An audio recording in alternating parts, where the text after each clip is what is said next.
Norwegians, bringing in 10 billion of investment, the Typhoon deal with the Turkish, UK-EU security and defence. We've led the coalition, the willing, with the French. We've taken on the UDCG, which has generated billions of pounds investment for Ukraine. EU, US, India deal. I would argue that this is like an episode, a really bad episode of deal or indeed no deal. Liberal Democrat spokesperson. Thank you, Mr. Speaker. And may I begin by joining the Minister in thanking our service personnel for their bravery and dedication. The use of lasers in this incident was a brazen act of aggression by Russia which endangered the lives of RAF pilots.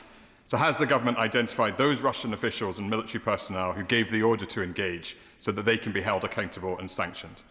What assurances can the Minister give that Russia understands the consequences of repeating this aggression towards the UK? Mr. Speaker, this episode has shown once again the lengths to which Putin will go to undermine Britain's defence. It follows the reports of Russian sabotage of Poland's civilian railway this week. So can the Minister tell the House what conversations ministers have had with fellow European ministers to agree a collective response to Russia's hybrid attacks, including to protect Europe's critical undersea infrastructure? And Mr. Speaker, recognising also that our Ukrainian allies are on the front line of Putin's aggression, will the Minister take forward my bill for the unilateral seizure of Russian assets in the UK so that these can be used to fund Ukraine's defence? Minister. The honourable member brings up a really valid point that the Yanta and the Gugi programme isn't just a UK issue. Neither is the asymmetric threats that we collectively face across Europe. It's an international issue. In particular, on Gugi, these vessels operate all over the world. And we will collectively work together to gather evidence, in particular, show them that we know exactly what they're up to, and if indeed expose any nefarious activity. And I would like to make the message to be in absolutely no doubt, we will hold people, states, organisations accountable should any of our critical national infrastructure be threatened in any way. Nick Smith. Thank you, Mr. Speaker. Given both the previous Baltic Sea incident in 2024, where underground cables were said to be sabotaged, and the latest provocation, where the Yanta is said to be mapping underground undersea cables, could the Minister please outline how Allied coordination, particularly with our Nordic and Baltic partners, could be strengthened? Minister. The honourable member raises a really valid point. We've seen several cables in the Baltics be severed or cut. I would argue that the Yanta and its intelligence gathering capability maps these cables, and then perhaps accidents take place at a later date. We're working really well with our Norwegian, in particular, partners and the US to ensure that we understand the exact capabilities, and I mean the exact capabilities that sit on some of these vessels. So if it were to happen, we can attribute it and indeed expose it, not just from the UK, but from an allied perspective. Responding to that directly, if the government is trying to map the capabilities of the vessels, can it tell us whether it knew in advance that it had this laser capability, and if it did, whether steps are underway to find methods of protecting our personnel against the effect of such laser attacks? And can he and the government just be careful not to fall for the bully's playbook of the killer in the Kremlin? It's no coincidence that this incident happened now, just at a time that the Americans are coming up with a peace plan, inverted commas, that plays into the hands of Putin and betrays our Ukrainian friends. Minister. I'd like to thank the right honourable member for his contribution, as always very focused and meaningful.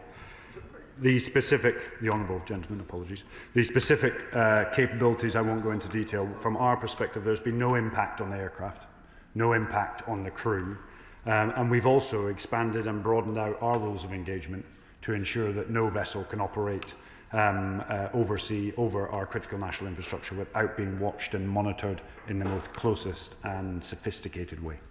Sarah Coombs.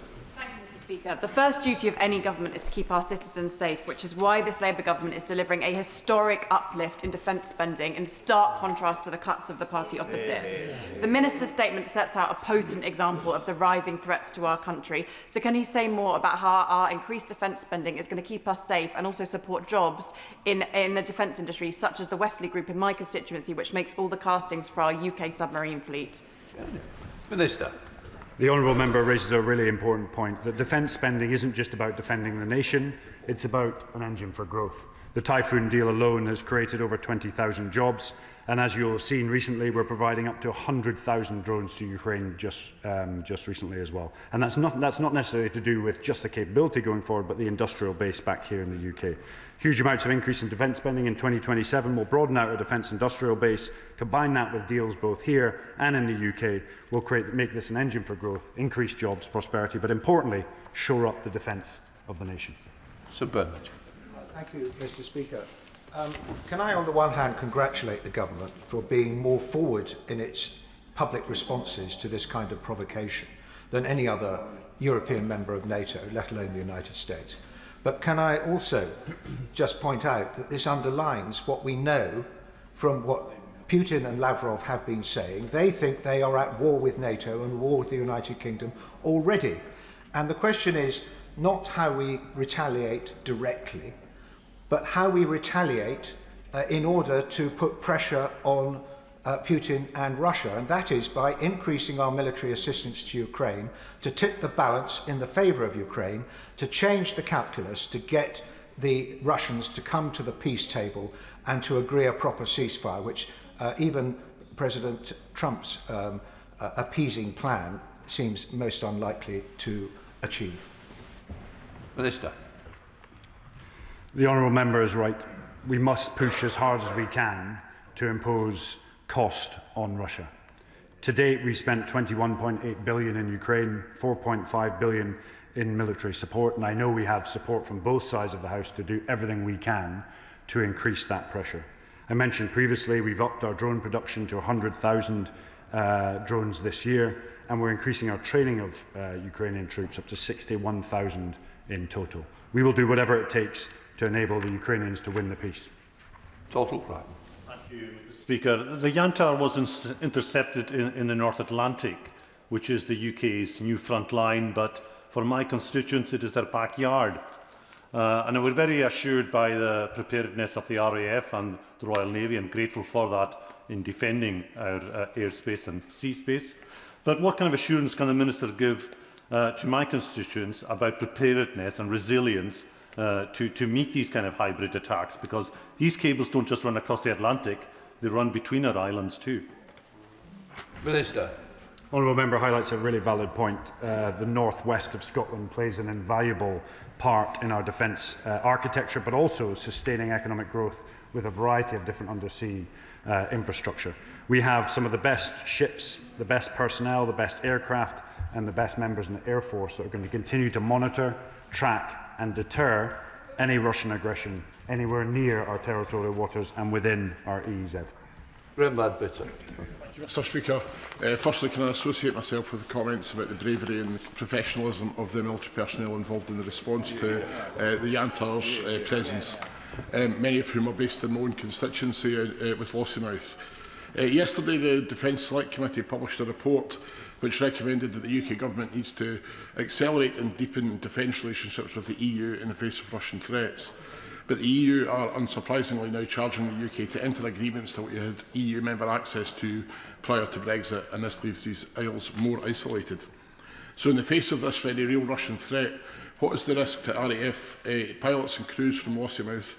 And can you tell me the specifics of any plans to work closer with European allies to ensure safety and security of our North Sea and to ensure the protection of Scotland's coast from Russian vessels? I'd like to thank the honourable member for his question. We're working really closely with our European allies to get both access to the START programme, but also EU and UK partnership when it comes to defence. And that's primarily for two reasons. One is so we end up with a far more collaborative and interoperable defence capability, but secondly, to ensure that the economic benefits of both are seen south of our coast and also here in the United Kingdom. Really important from a P8 perspective is we have a trajectory to invest in P8s long into the future. They play such an important role in our anti-submarine warfare fleet and will continue to do so until the threat has gone. Jacob Collier. Thank you, Madam Deputy Speaker. Can I thank the Minister for his statement and also join him in thanking the Royal Navy and RAF personnel and other civilian staff that have been involved. I wonder if he could comment on our air defence, as there is a possibility that vessels like the Yantar could be used to launch drone attacks on the UK. Can the Minister reassure us that he's working to bolster the UK's air defence system? Minister. It's a very, very valid point. For years, we have not taken homeland security seriously. In the SDR, you will note we've invested in integrated missile defence, which is both important for very sophisticated systems, but also those low-grade systems that we've seen flying in our airspace that are sometimes more difficult to track and defeat. So you absolutely have the assurance we're investing in integrated missile defence as we move forward with the Strategic Defence Review and the Defence Investment Plan. Tom Tugendhat. Thank you, Madam Deputy Speaker, and I welcome many of the comments that my honourable friend has made today. I would just add enormous thanks to the intelligence personnel who assisted in not only zeroing in on the ship but understanding its capabilities a long time before anybody else arrived on the scene. May I just raise with him, as a fellow former military assistant in the MOD, we've both seen governments of every colour making decisions and statements that sound good on the day, but then seeing the reality of lack of kit coming through. I saw it under Blair and Brown. I saw it again, yes, under governments of my own stripe. He's also seen it, I'm sure, under all. I raise this because the reality is the world has changed. We are much, much more vulnerable today than we have been, and yet we have fewer ships at sea, fewer men at uniform, and fewer planes in the air than we have at any time. And yet the aspiration for the 3% is still, by the end of the Parliament, over the next 5 years, and always on the never, never. He must be very careful, and I'm sure he's hugely aware, that he's there to change defence, not to apologise for failure. Minister. The honourable and gallant member raises a really valid point. When we came into government, we have taken a really significant step to raise defence spending. But he knows, as well as many other in the House today, that it's not just about buying or investing in the same capability, it's about rebuilding and reshaping our armed forces to fight not yesterday's war, but the war in the future, and absorbing many of the lessons from Ukraine to ensure we can transform our military to fight in the most effective manner. And that's why, personally, I got into this game in the first place, was to move that faster, in particular when it comes to autonomous systems. So you'll see in the Strategic Defence Review a massive increase of $4 billion into autonomous systems. You'll see the numbers of drone companies. Just today, the Defence Secretary has opened another factory just down in Plymouth, and I'm away to go after this to open one in Swindon. A huge industrial base is building within the UK for drones. It's a seed corn capability that can expand rapidly at times of conflict. And I'm happy to take any of these points offline to talk further how we can work collaboratively to move forward. Chris Webb. Thank you, Madam Deputy Speaker. The reckless act from Russia demonstrates how important it is that the world stands united against Putin's aggression. So what discussions has the Minister had with his international partners about maintaining and galvanising this support? Minister. A really useful point. Individually, we are strong. Collectively, we are united. And I think it's really, really important that we double down on our allies and partners, whether that be NATO, whether that be the JEF, whether that be some of our European or international allies, to collaborate. And I'd like to refer both to the last couple of questions. This is all about stronger we are together. Whether that is stronger in the UK with the Army, Navy, Air Force or intelligence partners to expose the Yantar's capability, or indeed collectively working with all our like-minded allies to make sure we're mapping and tracking their capability. And should there be a disruption in critical national infrastructure, we can expose it and attribute it as fast as possible. Ben Obsijekti. Thank you, Madam Deputy Speaker. I think everyone in this House should be concerned by the increase in Russian sub-threshold activity, and this certainly isn't the first time that we found ourselves in this House discussing the Yantar specifically.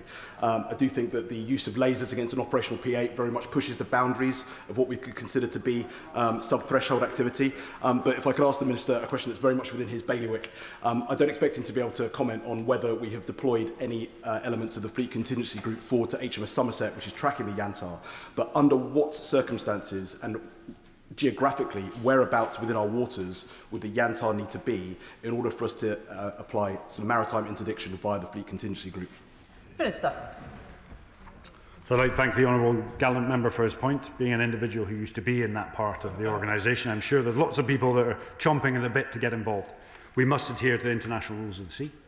But I will be really clear to anyone listening to this today that we know exactly what they're up to. Without a shadow of a doubt, we know what they're up to. And should there be a connection between understanding our cables or undersea infrastructure and disruption, individuals, units, organisations or countries will be held accountable. Peter Prinsley. Thank you, Madam Deputy Speaker. The sight of this sinister ship snooping around our shores strikes alarm. So how can we be confident of the security of our vital undersea communication cable? And what, without compromising our security, actually is Plan B if these are severed? So as the Honourable Member will know, we work with our allies to build contingency across all of our critical national infrastructure. There's lots of work to do, and we're working in collaboration with other governments to do it. I think the point he raises, which is one of the most important, is that Russia wants to operate in this veil of darkness, and sort of in the shadows. But let's just be really clear to them. We know exactly what they are doing. We know everything that they are up to. A laser pen is not going to deter us. We will continue, we will double down, and if required, we will expose and attribute. Charlie Dewhurst. Madam Deputy Speaker, now in light of this recent escalation, can I ask the Minister what specific and immediate steps he's taking to ensure that UK armed forces are equipped to both protect critical underwater infrastructure and respond both rapidly and effectively to direct threats from Russia and others? Minister. The Strategic Event Review points to the multi-role ship and us actually buying into both mapping and tracking our infrastructure, protecting it, and importantly, if required, to deter capabilities such as the Yantar and other variety of suites of capabilities that the Russians can field to ensure that they can't work with impunity either in the EEZ or indeed in international waters as well. James Wilde. Thank you, Madam Deputy Speaker. In January, the Defence Secretary did come to this House and make a statement when the Yantar passed through British waters, but didn't see fit to do so when that ship directed lasers at our pilots, which I think reflects poorly on him. Can I ask the Minister, has the Russian ambassador been summoned over this highly dangerous action? And if not, why not? So I'd like to thank the member for raising that point, and it's something I'll take up with my FCDO colleagues. We've got to continue to ensure that if there is unruly activity or escalatory activity, that both diplomatically individuals are called in and held to account, and we will continue to do so. Nick Timothy. Thank you, Madam Deputy Speaker. We know, as the Minister has said, that Russia and China target undersea cables and interconnectors, which we rely on increasingly as a matter of government energy policy. We know that the Russians use our offshore infrastructure to put listening devices on to monitor our submarines. We know that China dominates the world market for cellular internet modules and inserts kill switches into the turbines this government wants to buy from them. I've been asking this question for a year now. Why isn't there a single minister in charge of the security of our offshore energy infrastructure? And what representations of ministers in the Ministry of Defence made to the Energy Secretary who's causing so many of these problems? Minister. So the individual is right to mention that up until now there has been, I wouldn't say a lack of accountability, but a lack of centralisation when it comes to critical national infrastructure. There was a recent report issued. We now have very clear lines of accountability. Defence is part of that. We're building our capability within the Strategic Defence Review to ensure we fulfil our roles within it, and working collaboratively across government to ensure that our critical national infrastructure is protected. And should there be an incident, there is accountability. Final question, Jim Shannon. Thank you, Madam Deputy Speaker. Can I thank the Minister very much for his strong words and his answers. I think they encourage us all in this House and they encourage those outside this House who are listening. Let us be quite clear and succinct. Twice now Russian ships have entered British sovereign waters, and to add to this aggression, they have been tracking our RAF pilots with lasers. Our enemy has breached our waters disgracefully and have disregarded neutrality and showed disrespect, and the facts and the evidence are there. So can the Minister confirm that this is a form of an attack? And to quote Winston Churchill, who I loved as a boy, he certainly would have been my hero, we shall defend our island whatever the cost may be, and that the might of our armed forces is poised, the equipment is trained, and they're ready to go. Thank you. Minister. I'd like to thank the honourable member, as always, for his insightful question. Be in no doubt we will defend every inch of this country and our territorial waters, and if anything is taking place in our EEZ in particular, we will expose, we will attribute, and be in absolutely no doubt we will hold people, organisations or countries accountable should there be any impact on our critical national infrastructure or there be a disruption. Thank you. I thank the Minister for his responses this morning. Order, order. I will now announce the result of the deferred division that took place yesterday on the draft radio equipment amendment Northern Ireland Regulations 2025. The ayes were 376, the noes were 16. So the ayes have it. Which brings us to urgent question. Dame Priti Patel. Deputy Speaker, to ask the Secretary of State for the FCDO if she'll make a statement on the future on the war in Ukraine and the forcible removal of children to Russia. Minister. Russia's assault on Ukraine is an unprovoked, premeditated and barbaric attack on a sovereign, democratic state. For over 3 years, Ukrainians have defended their country with courage and a fierce determination to defend the shared values that we cherish. President Putin continues to intensify missiles and drone attacks into Ukrainian cities, which continue to kill civilians, including children, and damage vital civilian infrastructure. President Putin is also taking children from their families. Almost 20,000 Ukrainian children have been forcibly deported to Russia or Russian temporarily controlled territory by Russian authorities. We are closely engaged with Ukraine and our international partners to ensure Ukraine gets the support it needs to defend itself and achieve a just and lasting peace. President Putin has shown no readiness to engage in meaningful peace negotiations. At last week's foreign ministers' meeting, G7 partners were clear that international borders must not be changed by force. We will also continue to use the full might of our sanctions regime to bear down on the revenues that are funding Putin's war and ratchet up pressure to force him to engage in meaningful talks. To date, this government has sanctioned over 900 individuals and entities targeting Russia's illicit shadow fleet and its 2 largest oil producers. We have also announced a ban on maritime LNG, all to curb funding of Russia's war chest. Russia's heinous policy to deport, indoctrinate and militarise Ukrainian children demonstrates the depths to which they will sink to eradicate Ukrainian identity and future.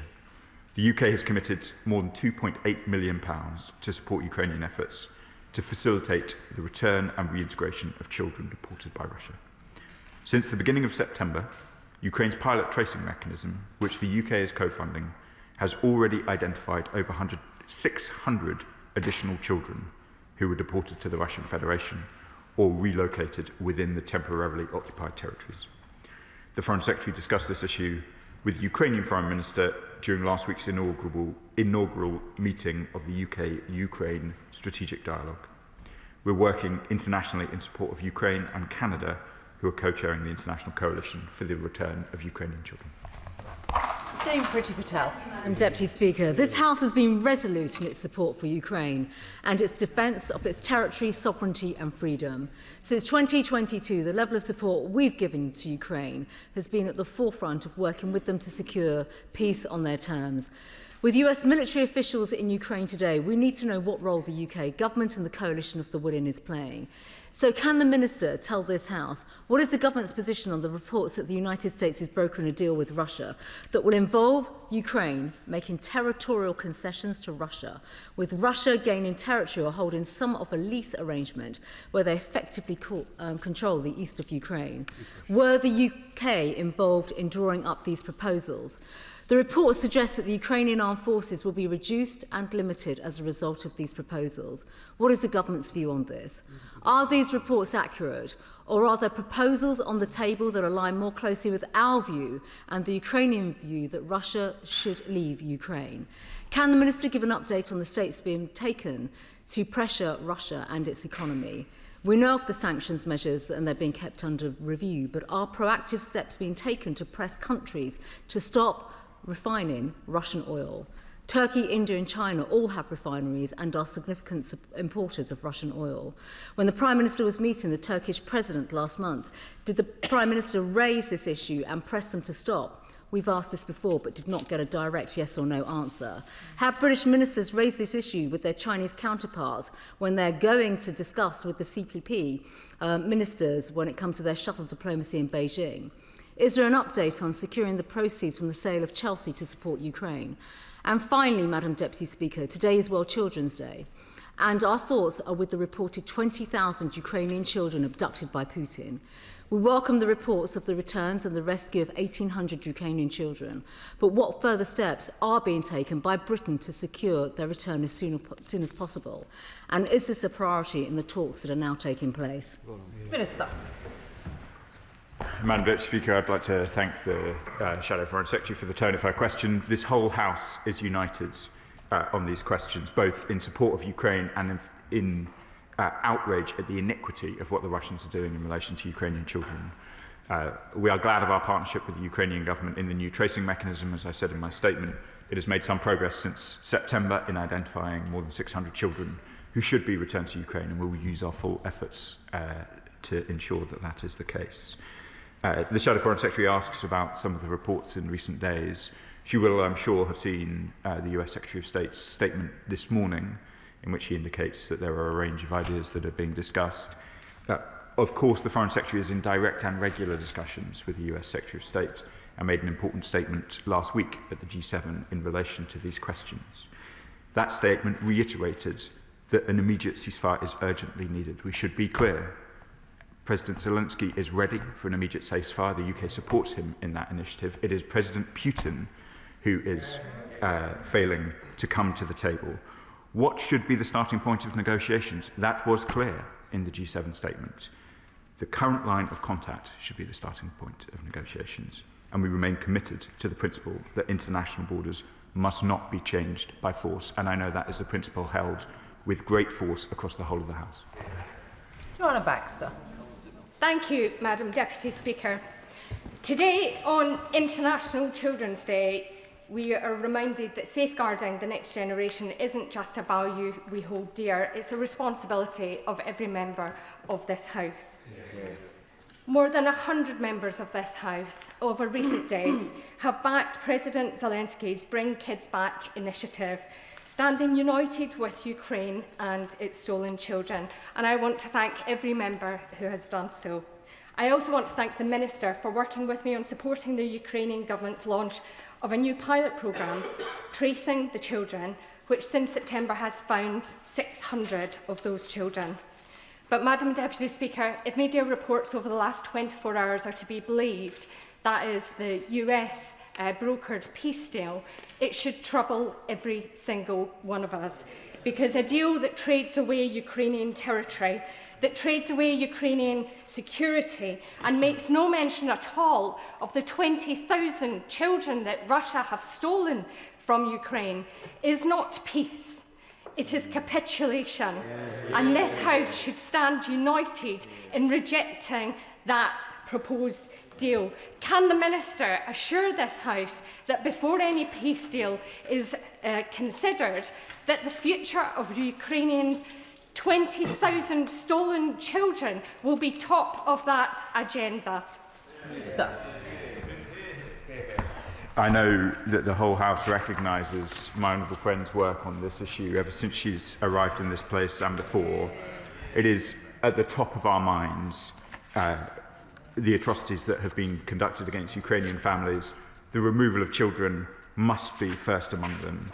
This remains a priority for this government. I described the tracing mechanism, as did my honourable friend. We are pleased with the results since the pilot began in September. I can confirm that the Foreign Secretary discussed it with the Ukrainian Foreign Minister during his visit last week, and we will continue to work on these issues. It cannot become the norm in international relations to kidnap children and relocate them. That is what we have seen from the Russians, and that is what we oppose, and that is why we will continue to work in the way that we are. I've already provided some response on the questions of negotiations, but to set out the very obvious, Madam Deputy Speaker. The Ukrainian flag flies from the building of the Foreign Office. It flies from many churches in Lincolnshire, as I know it does, across constituencies represented in this House this morning. The UK is steadfast in its support for Ukraine. It will be for Ukraine to determine the negotiations into which it is prepared to enter, and that is what the Foreign Secretary was discussing with the Ukrainian Foreign Minister, the US Secretary of State, and a range of her other international partners last week. Liberal Democrat spokesperson Callum Miller. Thank you, Madam Deputy Speaker. Donald Trump's latest proposals for securing peace in Ukraine might as well have been written in the Kremlin. Indeed, they probably were. Those in Reform UK who have been paid to repeat Russian propaganda may disagree, but I believe those in the House today will see this for what it is. If Kyiv is pressed by Moscow and Washington into accepting these terms, which include the surrender of the Donbass and a halt on vital weapons supplies, it would be no less than a betrayal of our Ukrainian allies. Well said. So will the Minister publicly express the government's unequivocal rejection of these proposals, including the sacrifice of Ukrainian sovereign territory? Will the government urgently convene a coalition of the willing with a view to generating fresh support for Ukraine? The abduction of tens of thousands of Ukrainian children by the Kremlin is the clearest and most grotesque evidence of Putin's cruelty and his desire to erase a whole nation. It will go down as one of the gravest crimes of the war. So what further financial support is the government offering to bring back kids? And will the Minister back my bill to seize Russian assets in the UK and make those proceeds available to help Ukraine's children, women and men? Minister. Madam Deputy Speaker, I thank the Liberal Democrat spokesperson for his question. I won't answer on Reform's approach to these questions. They haven't made themselves available this morning, unlike many others who I know have a deep commitment and interest in these questions. The Liberal Democrat spokesperson asked me about the funding that we have committed to tracing and reunited Ukrainian children. We have provided more than 2.8 million in support of these efforts. He asks about the latest reporting about what a deal might look like. I'll draw his attention to the very most recent statement in which both the US, UK and the G7 were committed, which I read from earlier, which was last week, and indeed the US Secretary of State's statement this morning as well. Dame Nia Griffith. Thank you very much indeed, Madam Deputy Speaker. Well, I congratulate my honourable friend for Paisley in future for her excellent work in respect to the stolen Ukrainian children. And we all want to see them returned as soon as possible. But does the Minister agree with me that it's only through greater resolve, unity and support from the West that will drive back Russia's outrageous demands for Ukrainian territory and pave the way for a peace which represents Ukraine's interests? And what more can he do to encourage greater support for Ukraine from our allies? Madam Deputy Speaker, I think there is resolve in Ukraine amongst its allies, and there is very significant unity. There have been a range of steps in recent weeks, including the sanctions that the Shadow Foreign Secretary referred to, the steps announced over the weekend in relation to Ukrainian children, and of course the strategic dialogue with Ukraine that the Foreign Secretary conducted here in London last week. We will continue to press. There is an illusion, I fear, taking root in Moscow, which is that one more push, yet further military operations will lead to a weakening of resolve in Ukraine, in the UK and across the West. That is an illusion. We will remain steadfast in support of our Ukrainian friends. Sir Bernard Jenkin. Thank you, Madam Deputy Speaker. Can I just remind the Minister that I'm looking forward to tabling a motion for a backbench business debate on the subject of Ukraine, which will refer to the 20,000 abducted children, and I join with him in congratulating the Honourable Lady for Paisley and Renfrewshire for the work she is doing on this subject. But it will also draw attention to the other atrocities. Just this week we welcomed 2 former Ukrainian prisoners of war who had been held and tortured by the Russians completely without regard to the Geneva Conventions for prisoners of war, because the Russians, of course, fabricate this narrative that they're not at war in Ukraine, they are conducting some special military operation. So they have no regard for any of the norms of warfare which we would expect any civilized country to have. Can he underline the point that the Trump proposals are unacceptable? And will he join all the NATO allies together to make it clear to the United States that these proposals are unacceptable. Minister.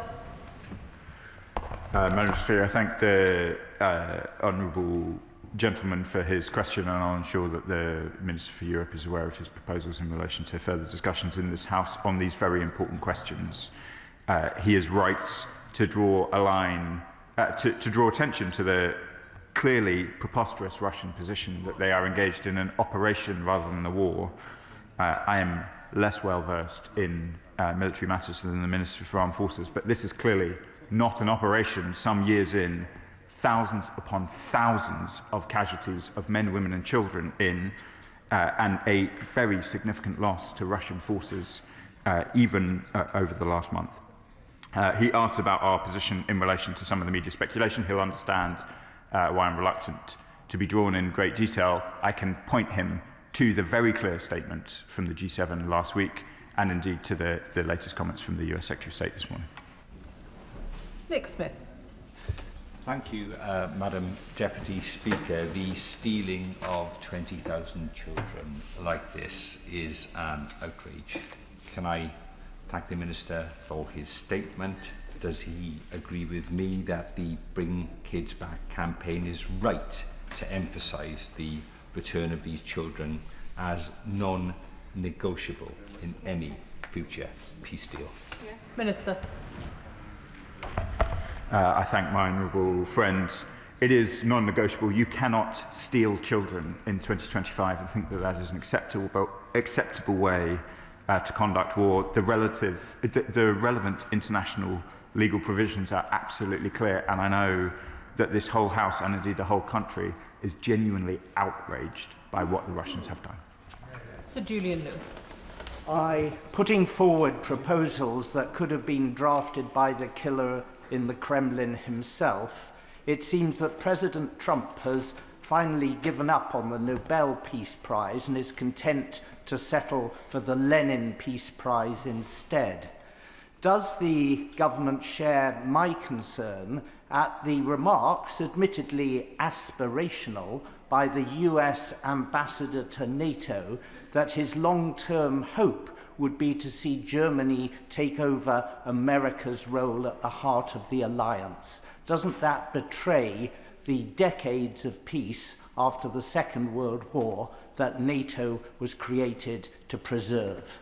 Minister. Madam Speaker, I'm not familiar with the Lenin Peace Prize. I will Google it afterwards. I've been clear on the position. I've been clear on the basis of negotiations. Clearly, it is for Ukraine, as a sovereign nation, to determine the position that it takes in negotiations.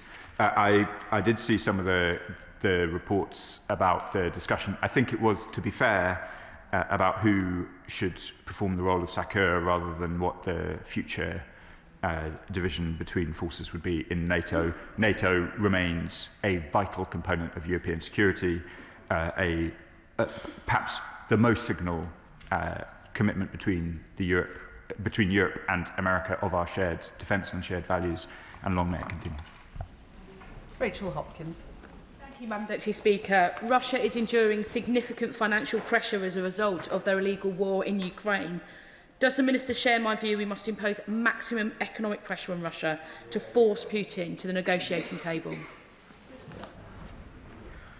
Madam Deputy Speaker, I do. I feel great sadness for the Russian people, because the truth is President Putin appears to be happy to endure their hardship at almost any cost. The Russians are suffering terribly, both on the battlefield and in their standards of living across Russia. The sensible thing for President Putin to do, the thing that he has refused to do, is enter into the ceasefire talks that President Zelensky, the UK and many of our allies have called him to enter into. This is not complicated, this is not difficult. We will continue to apply financial pressure on the Russians until he does so, and it is with great regret that some of those sanctions will put further pressure on the already suffering Russian people. That is what we must do, that is what we will continue to do until those ceasefire talks begin. Dave Dugan. Thank you, Madam Deputy Speaker. The Minister is very well read, And so therefore I wonder if you can identify at any point in history where the appeasement of an aggressive expansionist autocrat has ever worked out well. And can you explain to the population of these isles and the rest of Europe, who've endured those energy prices for the last 3 years, who took Ukrainians into our homes, and who listened to his government and the previous government unite the House, saying whatever it takes and however long it takes, we'll get Ukraine's sovereign territory back. And here we are with the United States apparently in bilateral talks with Russia about how to carve up Ukraine. Does he have any positive message around about what the UK's role is in rejecting that? And if he doesn't have a positive message for me here today, what's the message from the UK to our allies in Norway, in Finland, in Lithuania, Latvia, Estonia, Poland and Moldova, who know very well what appeasement of Russia looks like and feels like? Minister. Madam Speaker, I thank the honourable member for his kind words. This is my message for the people of Eastern Europe. This is my message for the people of the UK. We remain committed to the principle that international borders must not be changed by force. Russia will not win. They are not winning. They are suffering terribly in trying to pursue a so-called operation which is bringing nothing but misery to the Russians. I hope that they realise that swiftly. I hope that they start ceasefire talks on the basis of the line of contact, and that Ukraine is in a position to secure its full and sovereign rights, and that is what the British government is committed to. Kirsten Sullivan. Thank you, Madam Deputy Speaker. Using the kidnapping of children as a weapon in its illegal invasion of Ukraine is absolutely abhorrent and wicked. And may I commend my honourable friend, the member for Paisley and Renfrewshire South and her sterling efforts to make sure that these children are not forgotten in this place. But unfortunately, this isn't the first time that children have been used as a weapon of war. We've seen it in Nigeria and other places in recent years. What more can this government do to ensure that this isn't normalised by dictators and despots across the world, and that children cannot be used as a weapon of war? And what more can be done to ensure the return of Ukraine's 20,000 stolen children? Minister. My honourable friend asks an incredibly important question. She is right that it is children who are bearing the worst brunts of conflict. I was in Yemen this week and appalled to see so many children with both moderate and severely acute malnutrition. That malnutrition is in very significant order created by the Houthis, who have restricted aid access into North Yemen and indeed detained UN aid workers and seized their offices.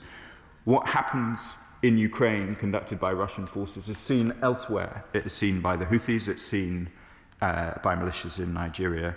This country will stand up for an international rules-based order which includes the protections that children are entitled to. We will continue to work to ensure the safe return of those 20,000 Ukrainian children. 600 of them have been identified by the mechanism which we co-fund and co-founded with the Ukrainians, and we will continue to work to ensure that all the remaining children are returned. Tom Tugendhat. Thank you, Madam Deputy Speaker. May I welcome the courage of the American people over many, many decades in standing up for our liberties and defending our freedoms. May I also draw attention to the fact that this wonderful act of generosity has supported a US economy that has grown more powerfully, more capably, and in more directions than any other economy in human history, making the United States now the richest and most powerful country the world has ever known. Would he agree with me that that stance on the side of truth and justice genuinely has been a great blessing for all free peoples, and that standing against people traffickers, child traffickers, calling out, for example, folk like Jeffrey Epstein, but seeing here the world's largest child trafficker almost getting away with it would be a betrayal of those great American values that have literally led to the happiness and prosperity of one of the wonderful countries of this world. Minister. I thank the gallant member for his question. The US and UK have stood together on questions of European order ever since the Second World War. I'm incredibly proud that it was a Labour Foreign Secretary that led the creation of NATO. I know that our American friends continue to see questions of European security and order as being of the utmost importance, and that security and order cannot coexist with a world in which territory is seized by force and children are abducted in exactly the way he describes. David Burton-Sampson. Thank you, Madam Deputy Speaker. The stealing of Ukrainian children by Putin is scandalous and equally devastating for the Ukrainian families impacted. Putin is showing no desire to ceasefire in Ukraine, with continued bombardments on the Ukrainian people day in, day out. Does he agree with me that until Putin demonstrates he is committed to returning these children and committed to a ceasefire, we must continue to provide Ukraine with all the military, economic and diplomatic support that it needs? The honourable member puts it very well, and I do. We will continue to stand with Ukraine for all the reasons that honourable members have expressed this morning, and we will continue to do so until talks have started, until a just and sovereign future for Ukraine is secured. Clive Jones. Thank you very much, Madam Deputy Speaker. In Wokingham, there is a Ukrainian refugee community who have made a positive difference to the area. I have worked with local groups to help supply aid to civilians in Ukraine, and many have shared their concerns about the war and the safety of their relatives back home. I fully support the Honourable Member for Paisley and Renfrewshire on her comments about the 20,000 stolen Ukrainian children by the Russians. But can I ask the Minister, what is the government doing to reassure the many Ukrainians in my constituency that the UK support for Ukraine will remain steadfast against the Russian invasion, and that Putin will be held to account for his war crimes, and that Trump will not be allowed to backtrack on his support for Ukraine and NATO? Minister. I want to pay tribute, Madam Deputy Speaker, to the work of the honourable member and his constituents to support Ukrainians. I know that right across the House, both honourable members and their constituents have been engaged in supporting Ukrainians in many different ways. I myself have met with the Ukrainian community in Lincoln, and there are many people in Lincoln who've taken Ukrainians in or provided support. And I would like to assure all of those people that we will continue to stand with Ukrainians on these questions. He asks the important question about how we can continue to try and identify those children who have been seized by the Russians. There is work ongoing using often Russian databases themselves, which are relatively freely available, to identify where Ukrainian children are likely to have been taken in Russia. I imagine that Russian authorities think that people are not sufficiently interested to track individual children, and I can assure the House that we are, that we will continue to follow this to the end. We have identified 600 individual Ukrainian children by name alongside our Ukrainian friends. We will not forget the names of those children. We will not forget the locations of those children. The Russian families who have sought to take in those children should know that such an effort is ongoing, that it is supported right across the government, right across the House and right across the country.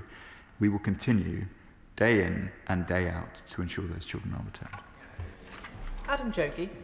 Kind, Madam Deputy Speaker, thank you. Using children in this way is sick, and there is no other word for it. Now, the people of Newcastle and Lyme opened their homes, they spoke out, they spoke up, and they stood with the people of Ukraine and still do. They raised money, they donated medical supplies, books and clothes, and I thank them all for their efforts and their commitment. But whilst we rightly support the people of Ukraine against Russia, we also see Russia continuing to seek influence in other parts of the world through money, through arms and the rest. So this is a geopolitical challenge that we think rightly in one part of the world we're getting right, but we can't afford to ignore in others. So can I ask the Minister what we're doing to help to ensure that we neutralise Russia's attempt at command and control in other parts of the world?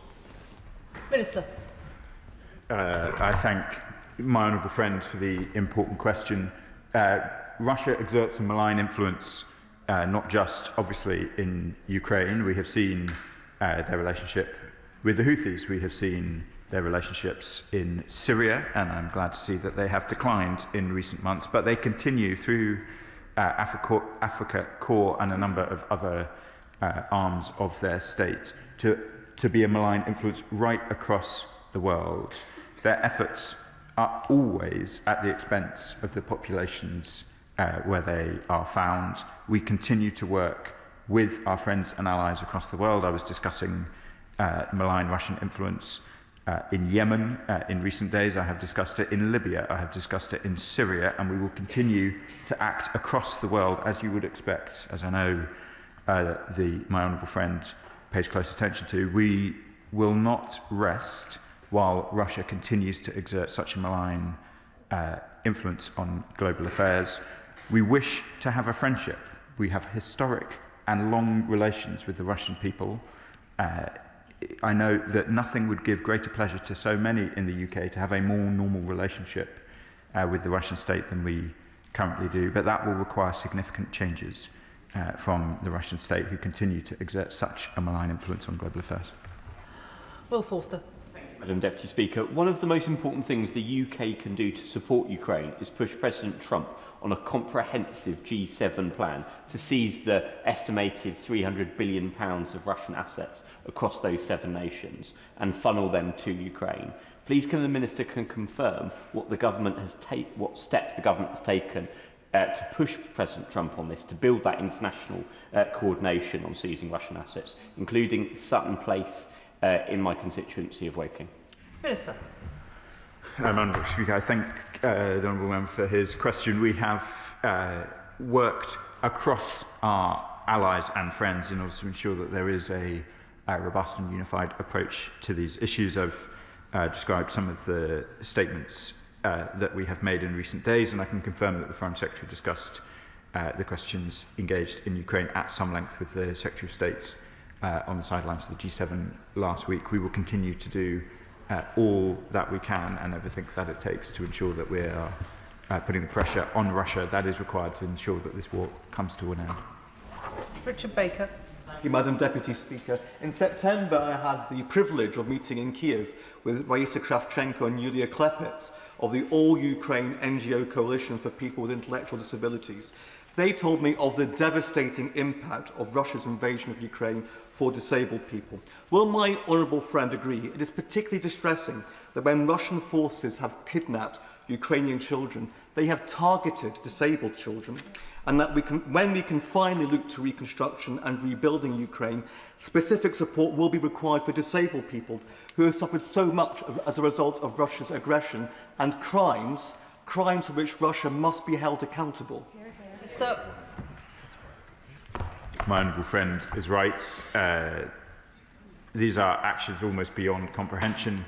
To be targeting disabled children in this way is a crime that will not be forgotten, and he's absolutely right that it is always the most vulnerable who are worst affected by conflict. That is particularly true of people who are disabled. It's something we consider in our own aid efforts in Ukraine, and of course must be considered as part of reconstruction efforts, as he says. Jim Shannon. Deputy Speaker, can I thank the Minister very much for his answers and for his very strong focus for the Ukrainian children, for the Honourable Lady for Paisley as well, for all that she's done. We appreciate it. The trafficking of children and forced adoption of Ukrainian children to Russia is truly despicable. The re-education camps or the brainwashing of children to forget or to erase their Ukrainian heritage is detestable, and the need for British involvement is undeniable. So will the Minister outline, please, what steps we will take to bring these children home to their families instead of accepting that they are prisoners of war, which is disgusting, inhuman and contemptible? I'd like to thank the honourable gentleman. His tone is absolutely right. I've described some of the tracing efforts that we're engaged in. Clearly, simply locating these children in Russia is not enough. They must be returned to. We will continue at every level. I know that the Minister for Europe has met with some of the organisations and civil society organisations involved in these efforts, as has Baroness Harman, our Special Envoy on Women and Girls. The Foreign Secretary has discussed them with her opposite numbers. We will continue to give this the focus that the honourable gentleman rightly demands of us, and I want to assure the country that we will continue to focus on this issue until those children are returned. Patricia Ferguson. Thank you, Madam Deputy Speaker. It would seem that the traditional role of the American President as someone who can straddle the world stage working with friends and allies to achieve outcomes for the good across the world are in danger of being diminished to those of someone who proffers capitulation on behalf of another sovereign nation. And that is something that we cannot accept.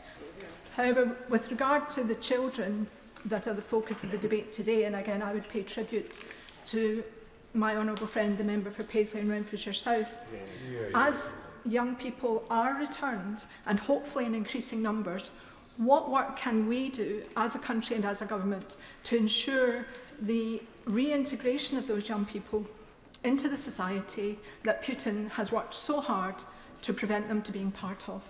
Minister. I thank my honourable friend for the question. We of course, must work to see these children returned. We're an active member of the International Coalition for the Return of Ukrainian Children. We work closely with the Ukrainian government on these questions. She is absolutely right that when children are returned, one can hardly imagine the trauma, the confusion, and the status of those children upon their return to Ukraine, and we will do what we can to support the Ukrainian government in their efforts in that area. Jacob Collier. Madam Deputy Speaker, all of us want to see peace in Ukraine, but it must be on the terms of the Ukrainian people that they are fully behind. Russia cannot gain or be seen to gain from their illegal and unprovoked invasion. So what assurances can the Minister give that this government will stand fully behind Ukraine in making sure that it is a peace agreement on their terms? Minister. My honourable friend has been a doughty champion for Ukraine's interests in this House, and he is right. We are working with our friends and allies, particularly at the G7. I've described the statement which we agreed last week in relation to questions of ceasefire and negotiations, which, as he says, must be on the basis of Ukraine's sovereign interests. And we will continue to work with G7 partners, condemning Russia's actions, condemning their provision of arms to others, as well as their actions in Ukraine, and increasing the economic costs to them, as we have set out in our most recent sanctions measures. Can I thank the Minister for his responses this morning, and I will allow a few minutes for the front benches to swap over, during which time it might be helpful if I reminded members that in an urgent question, the questioner gets 2 minutes, the Minister gets 3 minutes to respond, the Liberal Democrat spokesman gets 1 minute. Any member posing a question that is approaching that 1 minute time might like to think about reducing the length of their question.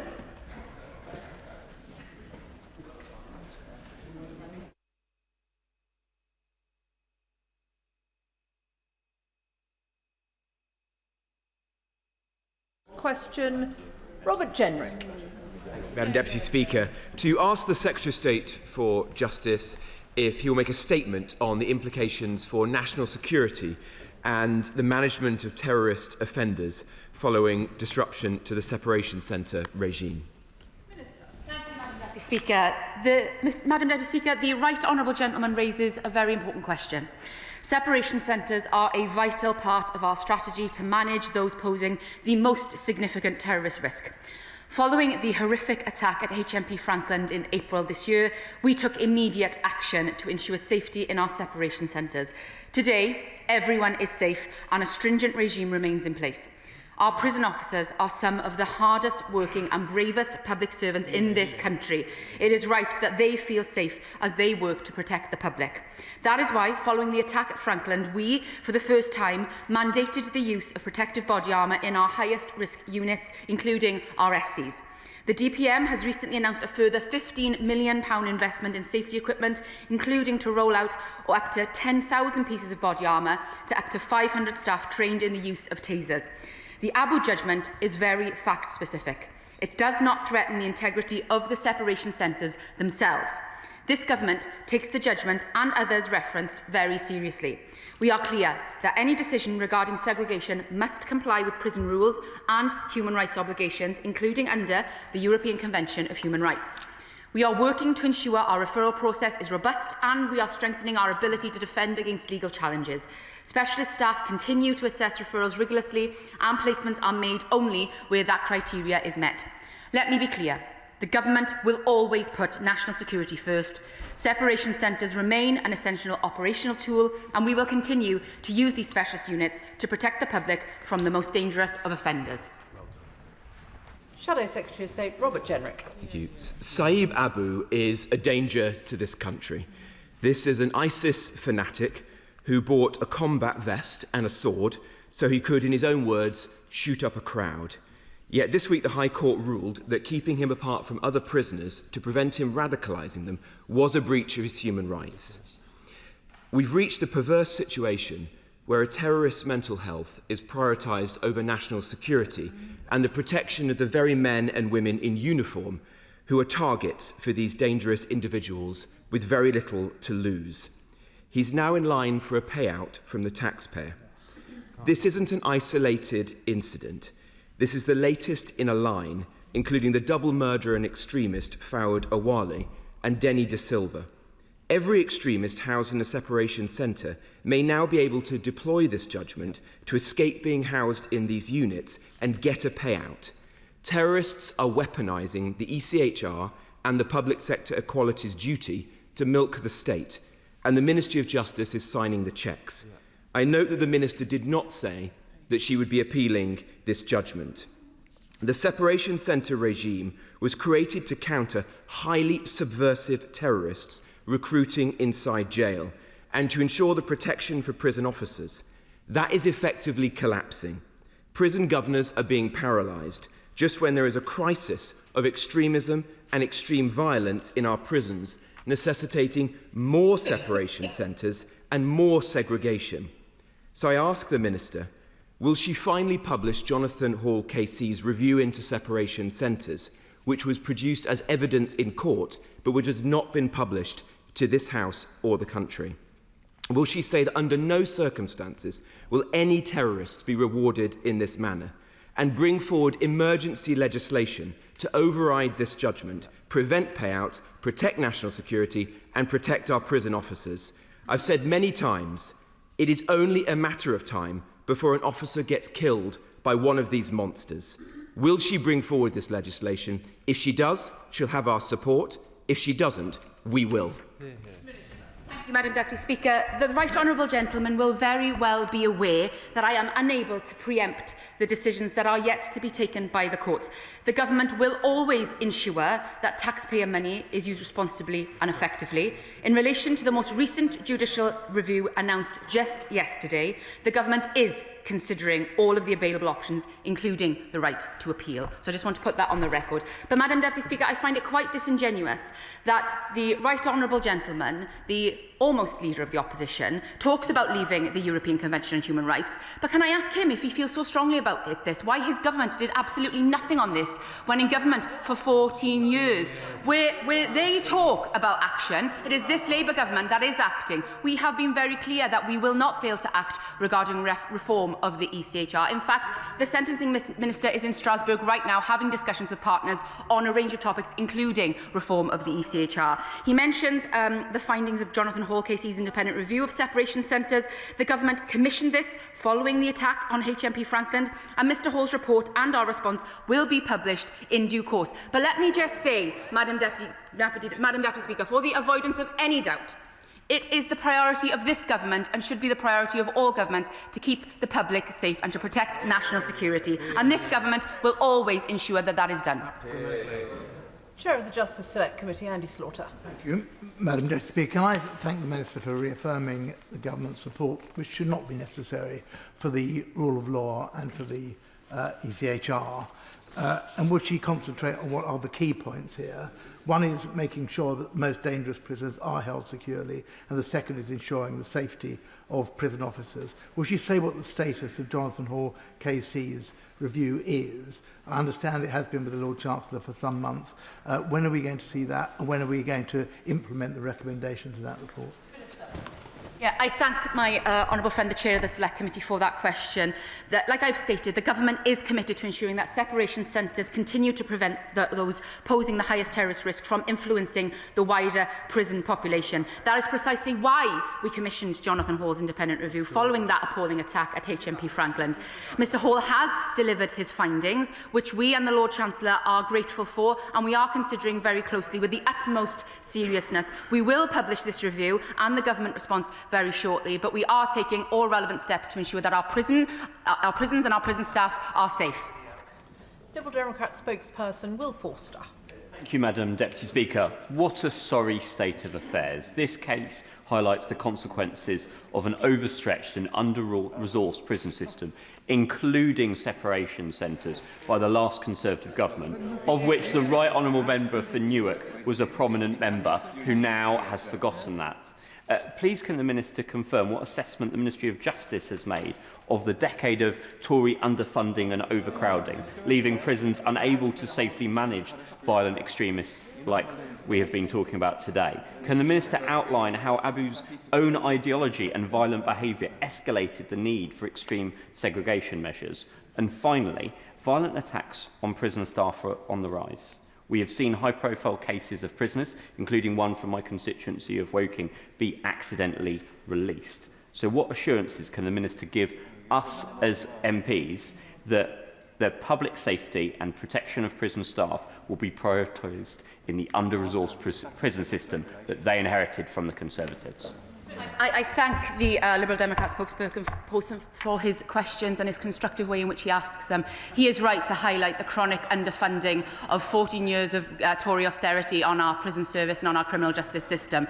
It is right that if you degrade in your duty to look after our criminal justice system, this sadly is the result of what happens. We are slowly beginning to pick up the pieces of what was left of our criminal justice system when we came into office 18 months ago, but this yet again is just another example of where the previous government have failed to keep us safe, failed to invest in our prison service, and this is the result. Look, we realise that more needs to be done here, and we are committed to doing so. As I've stated, I want to pay tribute again to the brilliant prison staff, prison officers who are working in intolerable conditions in our prisons. We are committed to investing in them, making sure that they are safe, as I've already stated, that effective body armour, that better training. We are listening to them and the governors of the prisons directly as well about what they need, because they are the best people on the ground to identify those needs and that reassurance. We are working with them, and I extend that hand across the aisle to work with him and the party opposite to ensure that we get this right for the sake of everyone. Gurinder Just. Thank you, Madam Deputy Speaker. The European Convention on Human Rights has safeguarded the lives and rights of many people. Can the Minister please tell the House what the Law Society of England and Wales thinks about the opposition's plans to leave the ECHR? I mean, my honourable friend makes a very valid point here. This is a convention who has served in the past the victims of John Warboys, the families of the 97 killed in the Hillsborough disaster, British troops who died in Iraq. It underpins the Good Friday Agreement, and it is frankly quite astonishing that the party opposite, after 14 years of failing to do anything on the ECHR, are seeking for us to withdraw when the only other country to have withdrawn is Russia under Vladimir Putin. Is that the company the party opposite want to keep? We are working to ensure that our referral process is robust, and we are strengthening our ability here to defend against any legal challenges. The specialist staff continue to assess referrals rigorously, and placements are made only when that criteria is met. But to answer his question specifically, the Conservative government, as we've already heard, left our prisons at breaking point. They were at 99% capacity, and the Law Society of England and Wales has stated that the answer to that is not leaving the ECHR. Father of the House, Sir Edward Lee. Well, when it comes to terrorists, I think what's worrying a lot of us is the fact that people are pouring across the channel illegally and there's absolutely no check whatsoever on them. She may not be able to answer this now, but I'd be interested in the state of the law. Surely this is really a very risky thing for our nation, that our enemies could be infiltrating our country in this way. So would it be possible under the Convention, the Refugee Convention, to detain all illegal migrants, do full background checks, put them in separation centres or whatever you like, so that we can check that these people are actually safe? No, I thank him for that question. We are working very closely with the Home Office on this and our proposals regarding reform of the ECHR. As the Right Honourable Gentleman knows, we are bringing forward legislation to exactly clarify how Article 8 of that ECHR, that right to a private life, operates domestically in relation to immigration rules to ensure an appropriate balance between the rights of individuals and the national interest. The Right Honourable Gentleman speaks from a sedentary position regarding Article 3. Again, we are looking at the interpretation of Article 3 so that varied prison conditions or access to healthcare are not a bar to extradition or deportation. I reiterate our commitment that we will do everything we can to keep our national security safe, and I would be happy to write to him with more information and clarification on those points. Nick Smith. Thank you, Madam Deputy Speaker. Can I thank the Minister for her statement? The Frankland attack was awful. Given body armour is crucial for the safety of prison staff, can she please tell us more about the procurement of body armour so prison staff are protected as best as possible, as soon as possible? I thank my honourable friend for that question. It is right that we equip our prison officers with the most robust security and protection possible. That is why we are working with them, we are working with the unions and the governors to ensure that all steps are taken. It is also really important, I want to stress here, that prisoners' mental health needs are taken into account. We have medical staff advising on the placement within separation centres. On the procurement exactly, I'd be happily to write to him on with further details on that, but I want to reassure him that we are doing all we can, working with our prison staff who are working in exceptional circumstances to ensure that they feel reassured and they feel safe. Julian Lewis. Normally, I like the Minister's can-do attitude. So is she really telling the House that this government would rather make payouts to terrorists than to disapply the ECHR? Well, I am grateful for the question from the Right Honourable Gentleman. I do have a can-do attitude, and I am willing to do everything we can as a government to ensure that we get this right and we keep our public safe and our prison officers safe and we keep dangerous criminals locked up where they belong. What I can tell him is he will be aware that the legal proceedings are still ongoing. As I reiterate, we are looking at all options available here, including the right to appeal, because we will be as responsible and effective with taxpayers' money as possible. Andrew Snowden. Thank you very much, Madam Deputy Speaker. Hashim Abedi was in a separation centre at HMM Frankland when he attacked 3 prison officers with hot cooking oil. Under these rulings and these interventions on European courts determining the human rights of these convicted and violent terrorists, does the Minister really think it would be appropriate for this individual to be given access to a kitchen? Yeah.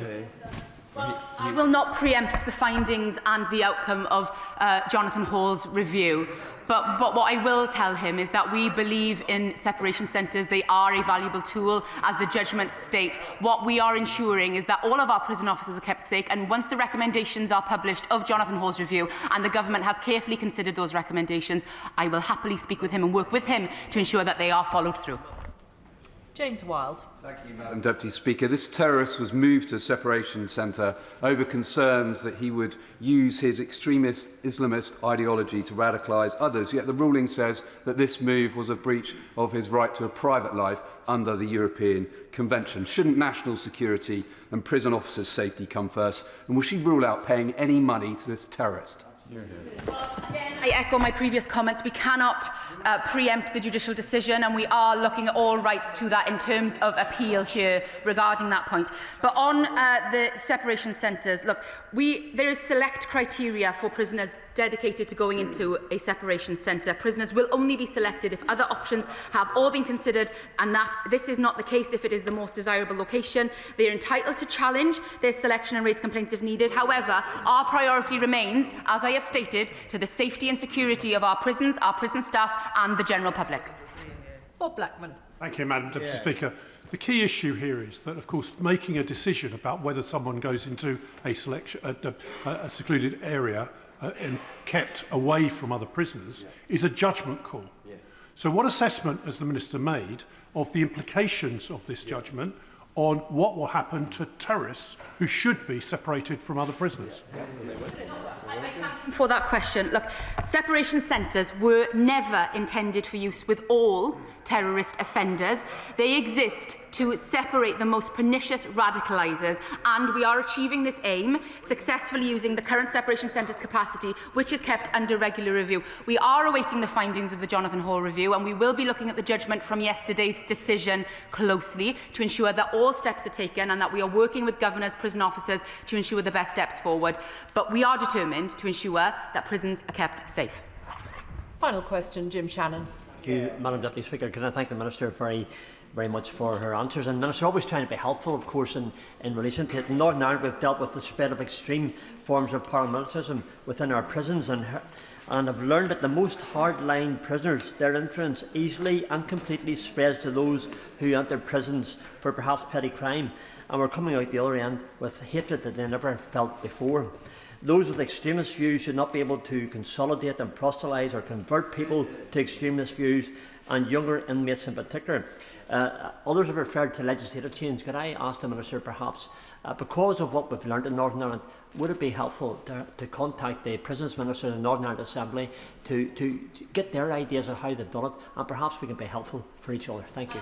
I am grateful to that question and the extension of an offer to help. I will ensure that that is followed up with our counterparts in Northern Ireland. Look, we will follow the evidence and do what works in order to keep our prisons safe. We will assess the risks of any further radicalisation within our separation centres and our prisons to ensure that this is not happening, that anyone with a danger that these individuals pose to extend their views to the prison population or to the public are kept under review. And I look forward to working with counterparts in Northern Ireland to share knowledge and expertise to ensure that we get this right for everyone across the United Kingdom.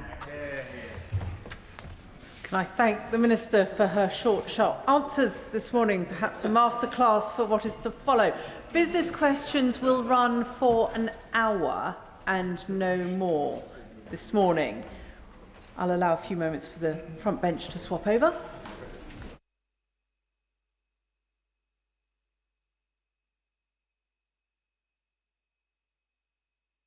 Brings us to business questions this morning. Shadow Leader of the House. Thank you, Madam Deputy Speaker. Will the Leader of the House give us the forthcoming business? Leader of the House. Thank you, Madam Deputy Speaker. The business for the week commencing 24th of November will include Monday the 24th of November, remaining stages of the English Devolution and Community Empowerment Bill, Day 1. Tuesday the 25th of November, remaining stages of the English Devolution and Community Empowerment Bill, Day 2. On Wednesday the 26th of November, my right honourable friend, the Chancellor of the Exchequer, will deliver her budget statement. And on the Thursday the 27th of November, a continuation of the budget statement. Friday the 28th of November, the House will not be sitting. The provisional business for the week commencing the 1st of December includes Monday the 1st of December, continuation of the budget debate. Tuesday the 2nd of December, conclusion of the budget debate. Wednesday the 3rd of December, remaining stages of the Pension Schemes Bill. Thursday the 4th of December, debate on a motion on the war in Ukraine, followed by a general debate on St Andrew's Day. The subject for these debates were determined by the Backbench Business Committee, and Friday the 5th of December, the House will not be sitting. Leader of the House. Thank you, Madam Deputy Speaker. May I start by recording my thanks to the Leader of the House for agreeing to the request to have the Ukraine debate on December the 4th. I think we all feel very warmly about that decision. Madam Deputy Speaker, politics at the present moment may not be enormously pretty, but it has been a week of triumph in the sporting world. We have had the joyous mayhem of Scotland reaching their first World Cup for 28 years, but let us not forget the extraordinary thumping which the England rugby team dealt out to the All Blacks at the weekend, or the perfect World Cup qualification record of our English footballers. In that spirit, I hope many, if perhaps not all, members of this House will join me in sending our best wishes to the England cricket team as they prepare for the opening test in Perth tomorrow. Madam Deputy Speaker, this has been another week in which the headlines have not been kind to the government and its allies. They have reported that the Prime Minister has spent a sixth of his time in office abroad. That is 2.5 months to date outside the UK since the last election. Half of all UK jobs lost since the government came to power are among the under 25s. That's 80,000 more young people out of work since July 2024. Agency staff brought into work during Birmingham's 8-month-long bin strike by members of Unite have now themselves decided to go on strike. The former Deputy Prime Minister is reported to be planning a leadership bid following last week's speculation about the Health Secretary and last month's unfortunate foray by the Mayor of Manchester. Since Labour took office, the energy price cap has not fallen but risen by £187 to £1,755. Madam Deputy Speaker, I often wonder if the government has forgotten that there is a world outside London and our biggest cities. So in that spirit, I hope I may raise a couple of important issues on which I'd be grateful for the leader's assistance. The first is local. Last weekend, the village of US Harold in my constituency was devastated by flooding as a result of Storm Claudia. The village was inundated after record levels of rainfall flooded the Dewless Brook, with water levels rising to the highest ever recorded by the monitoring station. The emergency services were called out to help vulnerable residents and houses. Local pubs and other businesses were severely damaged. Many local people have been involved in clearing up the mess, in particular the brilliant Young Farmers Club, but it will take months for the village to get fully back on its feet. The House, you will know, Madam Deputy Speaker, was given time to debate the severe flooding in nearby Monmouthshire in Wales yesterday. So may I ask the Leader of the House now if he would encourage both the Environment Agency and DEFRA to take the swiftest and most comprehensive action to protect US Harold and other flood-hit areas across England in order to prevent this from happening again. The second issue is a national one. The Listed Places of Worship grant scheme helps thousands of churches, synagogues, mosques and temples and other places of worship to reclaim or to get grants to cover the VAT paid on repair and maintenance work. It's a small but very useful and cost-effective institution that has quietly worked away over more than 2 decades to preserve the historic fabric of our nation. Unfortunately, since the last election, the size of the scheme has been cut in half and a new cap imposed on the level of individual grants. It's a feature of these repairs that if they are not made, the damage often leads to enormous further costs.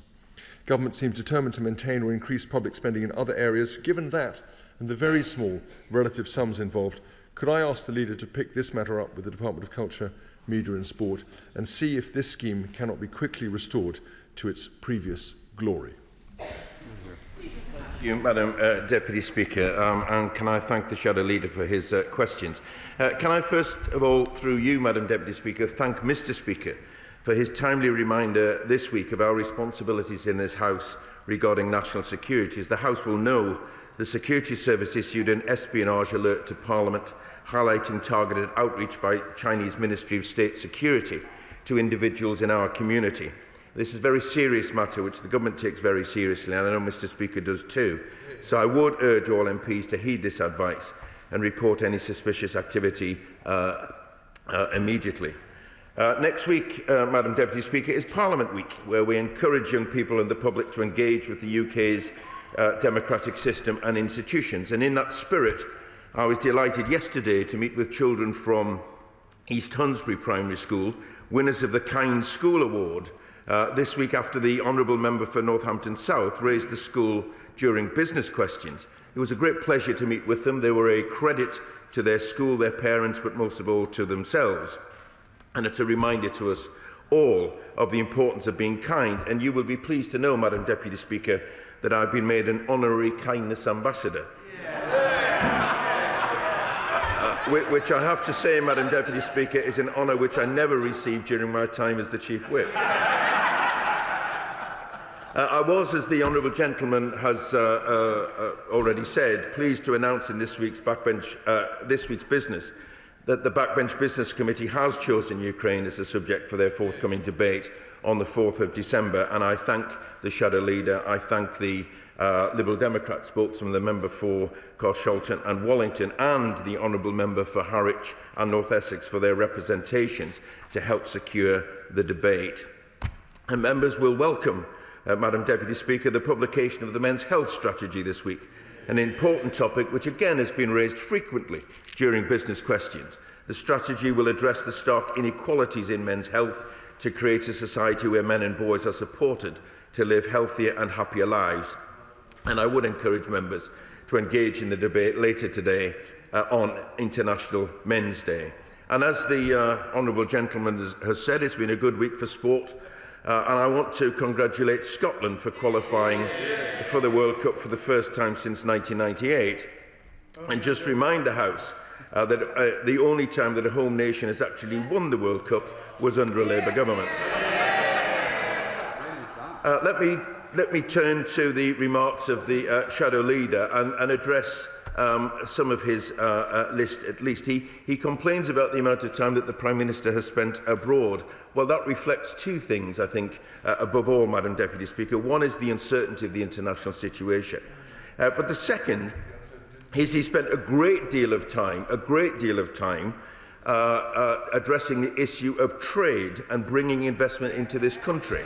And therefore, when the honourable gentleman raises the issue of jobs, he's surely got to realise that getting good trade deals, which his government was not prepared to do or able to do, will actually not only bring investment to our country, but it will actually turn into jobs, hopefully, across our nation. He quite rightly raises the issue of flooding, and I will draw to the attention of DEFRA and the Environment Agency the urgency of this situation in ensuring, as far as we can, that preparations are made should this happen in the future. But I would gently also encourage him to encourage some of his colleagues on his side of the House to actually start recognising the effect of climate change. Thirdly, he talks about the listed place of worship, and as a constituency MP, he has absolutely every right to do so. I have to say, his constituency and neighbouring constituencies have some fantastic churches, and many of them are in need of repair going forward. I'm not going to comment on matters of VAT or possibly tax changes. We've only a few days before the budget, but I will draw his concerns not only to the attention of DCMS, but also to the Treasury. Thank you. Barry Gardner.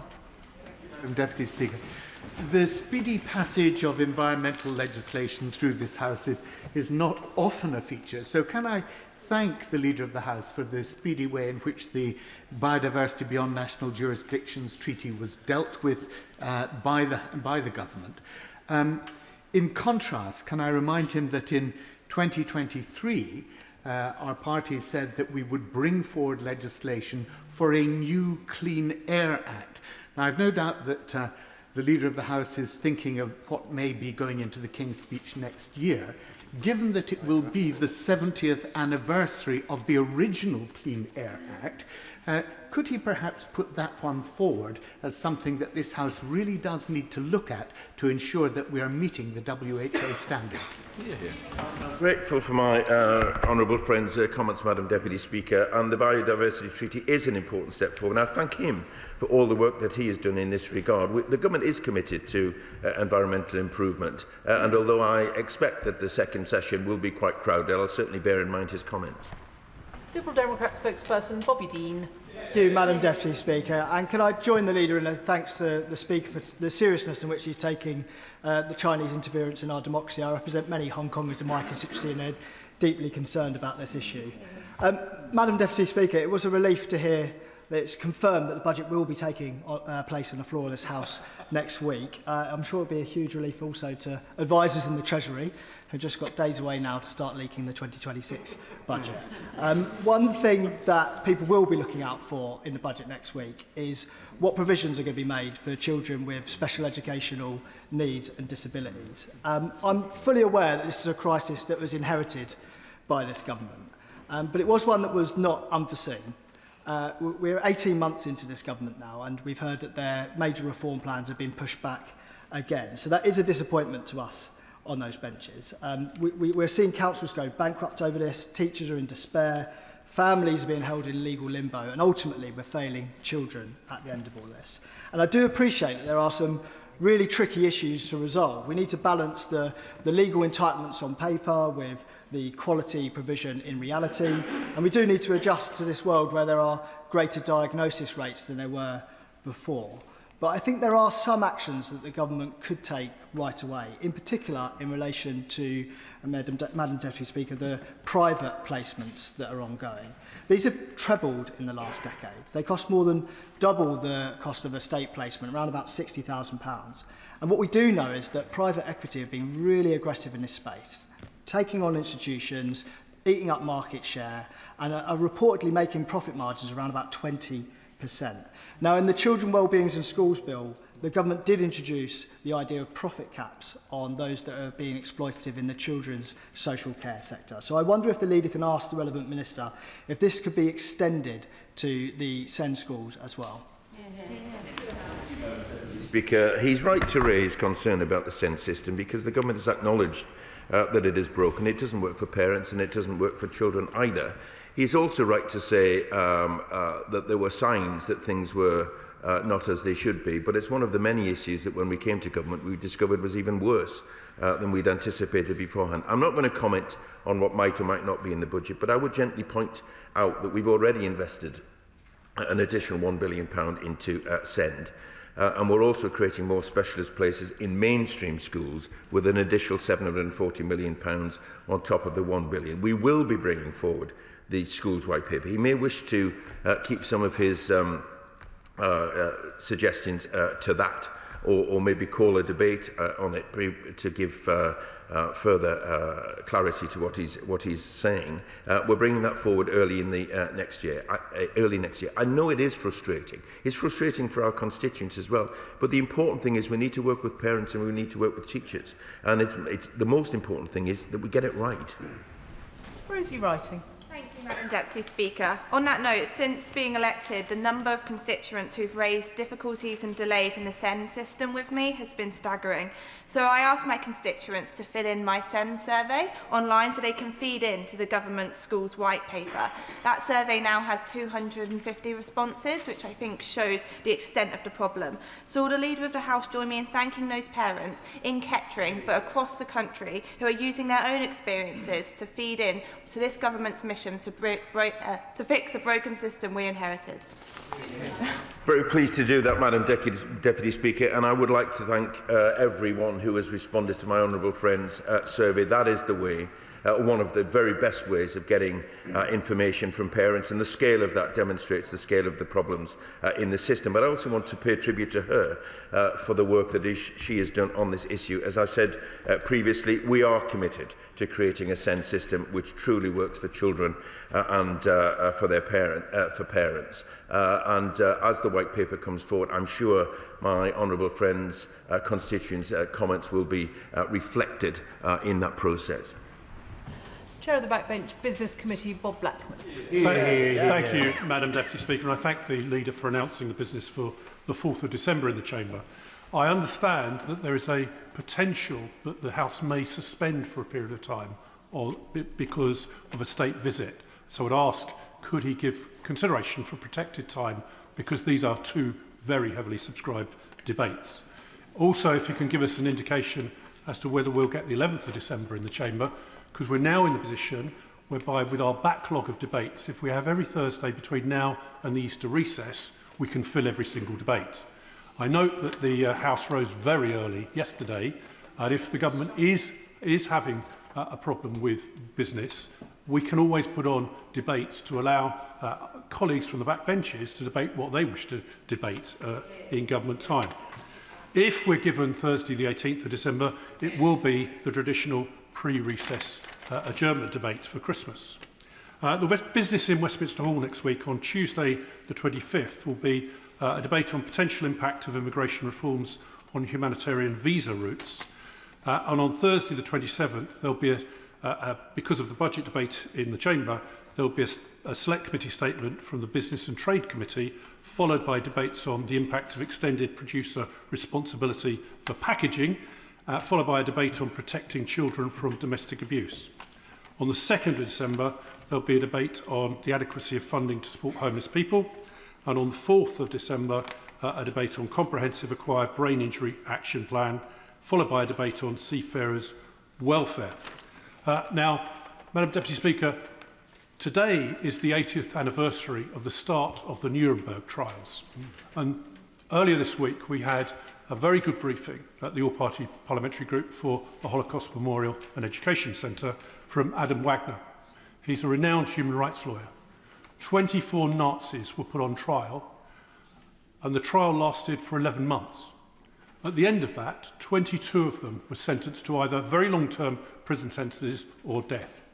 2, amazingly enough, were acquitted.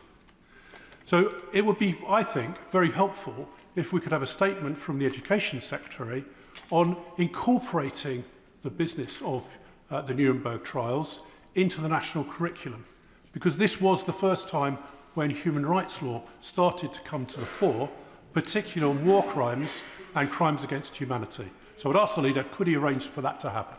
Thank you, Madam Deputy Speaker. I certainly welcome the honourable gentleman back to his place and thank him for raising these important matters. On the later matters that he raises, the Nuremberg trials do mark a reassertion of justice, human rights and accountability, and the 80th anniversary is a stark reminder of the need to commit to international criminal justice, and it is one of the government's top priorities in supporting the international legal order. I'll give consideration to what he says about a statement, but also make sure that the Secretary of State for Education is aware of the honourable gentleman's comments. On the question of protected time, I would certainly give consideration to that. He knows that I'm sympathetic to that. I don't think it's appropriate in every occasion, but I do think it's sympathetic should the House be adjourned for any, suspended for any particular reason. And I'll let him know about the 11th of December at the earliest opportunity. But just let me gently say to him,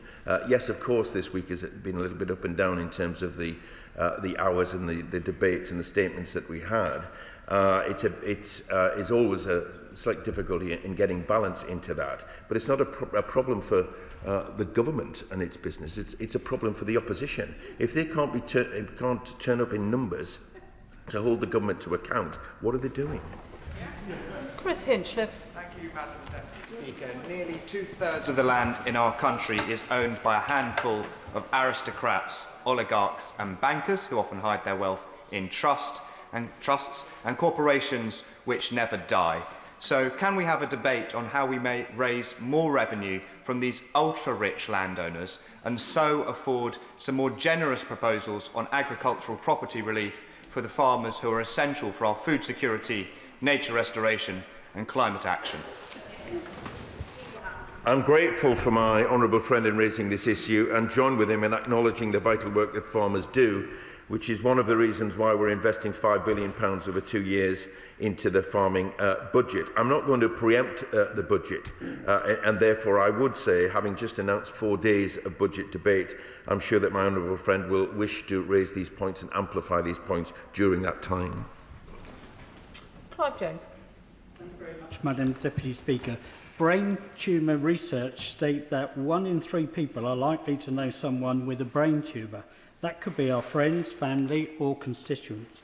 Brain tumours are a cruel disease, and yet drug development and research has stagnated, denying patients access to life-saving treatment.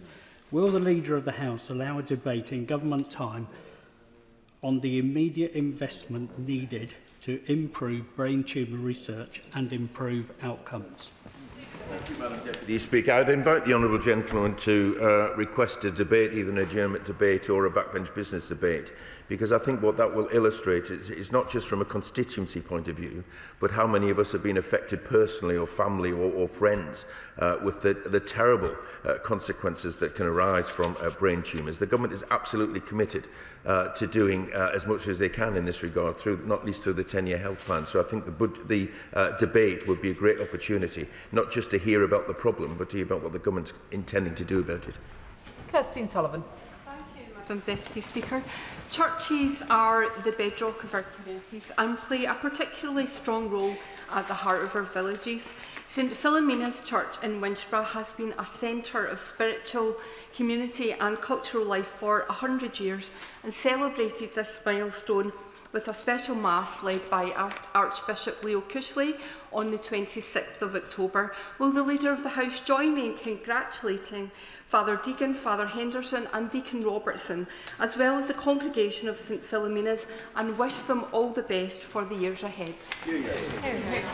Speaker, I will join with my honourable friend in congratulating Father Henderson, Deacon Robertson and the parishioners of the venerable parish of St Philomena. As she rightly points out, places of worship provide a variety of services, often above and beyond the religious purpose in the strictest sense that they are there for. They're at the very heart of our local communities, and I wish them well for the next 100 years.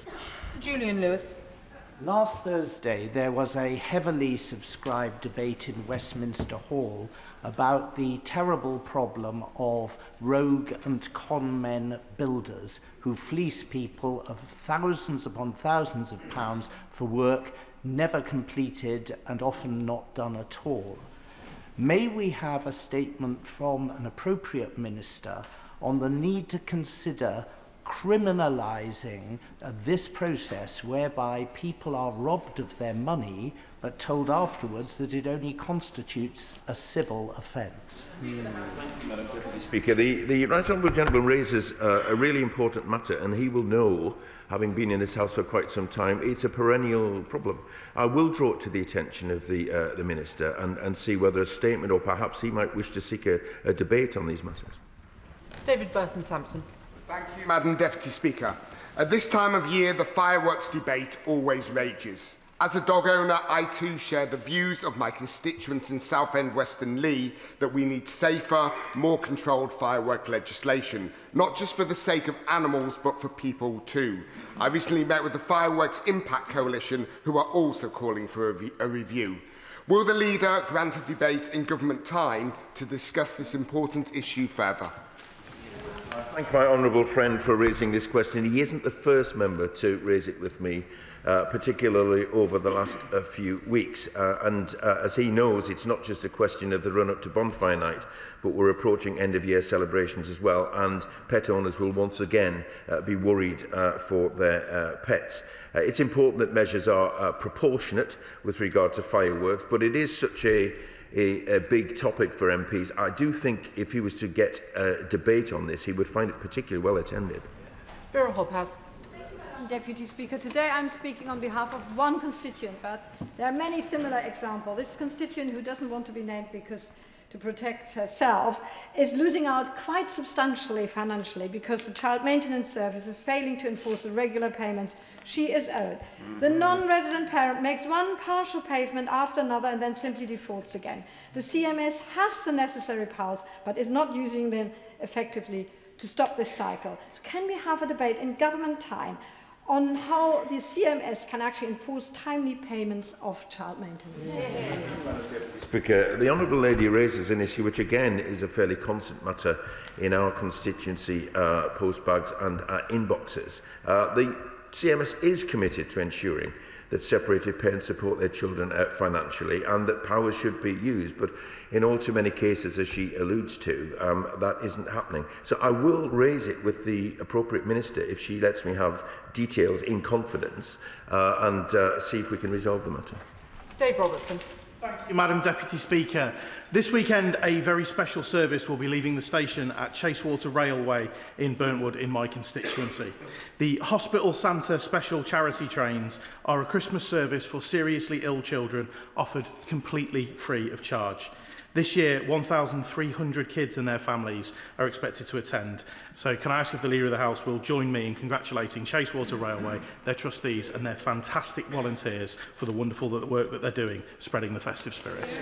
I'm happy to do so, Madam Deputy Speaker, congratulating Chasewater Railway for spreading this joy this holiday season. He talks about a huge number of people that will be part of that, and I thank Chasewater Railway for that. But of course it happens, these initiatives happen, not just because of the rail, but the volunteers that play their part. So I want to place on record our thanks to them and indeed volunteers across the country. Wendy Morton. Thank you, Madam Deputy Speaker, this week the Birmingham bin strike escalated further, and now even the agency workers who've been keeping a minimal service going have voted to join the strike from the 1st of December. I did raise this with the Leader of the House previously. I've been promised a statement, but the situation has only gotten worse since then. So can the Leader assure me that we will get that statement before this new wave of action begins to take place next month? Thank you. Deputy Speaker, the Honourable Lady knows that our priority has always been Birmingham residents, and it's an issue in the first instance for employers, but it is important that the Council works with Unite to end the strike, which is the end of the strike is long overdue, and to work with the Council to tackle the concerns regarding agency and long-standing issues of equal pay. We remain in close contact with the Council. We continue to monitor the situation. MHCLG are looking into this and will update the House at the earliest opportunity. Ms Twist. Thank you, Madam Deputy Speaker. Yesterday evening I had the privilege of hosting the British Standards Institute at a reception in Speaker's House to mark the launch of the UK's first national suicide prevention standard, Suicide in the Workplace. It's a huge step forward in making suicide prevention everybody's business, and I want to thank all those involved. Can we have a debate in government time on how we can support employers and other organisations to implement and make the most of this important guidance? Madam Deputy Speaker, I want to thank my honourable friend for her tireless campaigning on this topic. As she knows, the government is committed to reducing the number of lives lost to suicide. It remains the biggest killer of men under 50. And we have announced investment in suicide prevention projects for men as part of the first ever men's health strategy for England. I think her concerns will be shared across the House, and I would suggest that she should call for a debate in Westminster Hall. Thank you. Dave Dugan. Because I don't understand the mindset of an absent parent that would try and renege on their financial responsibilities to support their children. Neither, it seems, does the CMS understand their mindset either, because one of the manifold issues with the CMS is absent parents reneging on the payments, then they start the payments, then they stop the payments, then they start the payments, and the CMS resets the clock every time. So the receiving parent has to start from the very beginning every time. Can we please have a debate on the manifold issues with the CMS on government time and try and find a way forward from this deeply dysfunctional agency? Very much indeed, Madam Deputy Speaker. I will draw the honourable gentleman's comments to the attention of ministers, because as he's just heard, it's the second time that it's been raised this morning. He wished to initiate such a debate, however, because as I suggested before, concerns are shared, I'm sure, across the House. Nick Smith. Madam Deputy Speaker, coal miners powered our great country in the 20th century. They need justice in this century with their pensions. Labour put right the mine workers' pension scheme, but parity is needed for the British Coal Staff Superannuation Scheme. Can the Leader of the House please ask the Treasury for a statement on pension justice for our mining communities to right this historic wrong? I thank the honourable gentleman for all of his work on this issue, Madam Deputy Speaker. He's raised it a number of times with me, and indeed colleagues have raised it a number of times in business questions, so there is a real interest there. Ministers continue to meet with the BCSS trustees, but as my honourable friend knows, I've just announced the future business, and there'll be two opportunities. The first is that we will have a debate following the budget where he may wish to go into more detail about this, but also there's some pension legislation coming down the track too. Andrew Rossendale. Madam Deputy Speaker, concerns have been raised across the country by animal lovers, most especially by Katie Amos, the daughter of our late dear friend, who's continuing the battle for animal welfare across the country. The concerns are that 7-day statutory period of many healthy dogs are not being offered for adoption in homes that take in stray animals, but instead they are euthanased without transparency. For example, one shelter receiving dogs from several councils lists only a handful available for rehoming, despite far higher intake figures. This lack of accountability is deeply troubling. So, will the Leader of the House make time for members to examine whether stronger reporting requirements and safeguards are needed to protect these animals? And may we have a debate on the welfare of stray dogs transferred by local authorities to contracted shelters? The honourable gentleman raises very sad and often abhorrent cases, actually, where this happens, and he's absolutely right to raise this. Should he seek a debate, he could perhaps amplify his message, and others could join with him, so that anyone who is engaged in the practices that he's talking about recognises the scale of the concern. And if they can't change their, the way in which they work or the way in which they operate, then the government will need to consider whether or not legislation is adequate. Chris Bloor. Jerry Marsden has been collecting for the Poppy Appeal in Redditch for 40 years. Since becoming the Poppy Appeal organiser, he has helped to raise over £500,000. At the same time, he has readily stepped in to lead the local Royal British Legion to ensure our town celebrates and marks the sacrifice made by those to protect our freedoms. Jerry will hate me doing this, but would the Leader of the House join me in thanking Jerry and all those that support him for his incredible contribution to Redditch and for all those that have served? Delighted to do so, Madam Deputy Speaker, and let me say a big thank you to Jerry and indeed everyone else involved with the Redditch Royal British Legion fundraising campaign. But let me also extend that, Madam Deputy Speaker, to all the volunteers across our country who do such a fantastic job, particularly at this time of year, but of course throughout the year. Thank you. Helen Morgan. Deputy Speaker, my constituents are no strangers to flooding, whether that's from the Rivers Severn and Vyrnwy in villages like Malverley, or from surface water or inadequate infrastructure in Gabowen and Hadnall. But the Environment Agency says that another 1,600 properties in my constituency will be vulnerable to surface water flooding by 2050, and the Planning and Infrastructure Bill has failed to address flooding or climate change at all. So given that the government voted down my amendments and those of my Lib Dem colleagues intended to tackle this problem, can we have a debate or a statement from the relevant minister on how the UK is going to build flood resilience in the future? Madam Deputy Speaker, it is a concern across many constituencies. I'm sorry to hear what's happening in the Honourable Lady's constituency, but again, I'd invite her to seek a debate, because there are many areas that will share their concern, and she can put those questions directly to ministers. Thank you, Madam Deputy Speaker. 110 years ago this month, Mary Barber, who was born in Cobarkin in my constituency, led the Glasgow rent strikes, standing up to improve housing conditions for working people. The legacy of that strike gave us the Rent Restrictions Act, a landmark safeguard that shielded tenants from exploitative profiteering right up until the wave of Thatcher-era deregulation.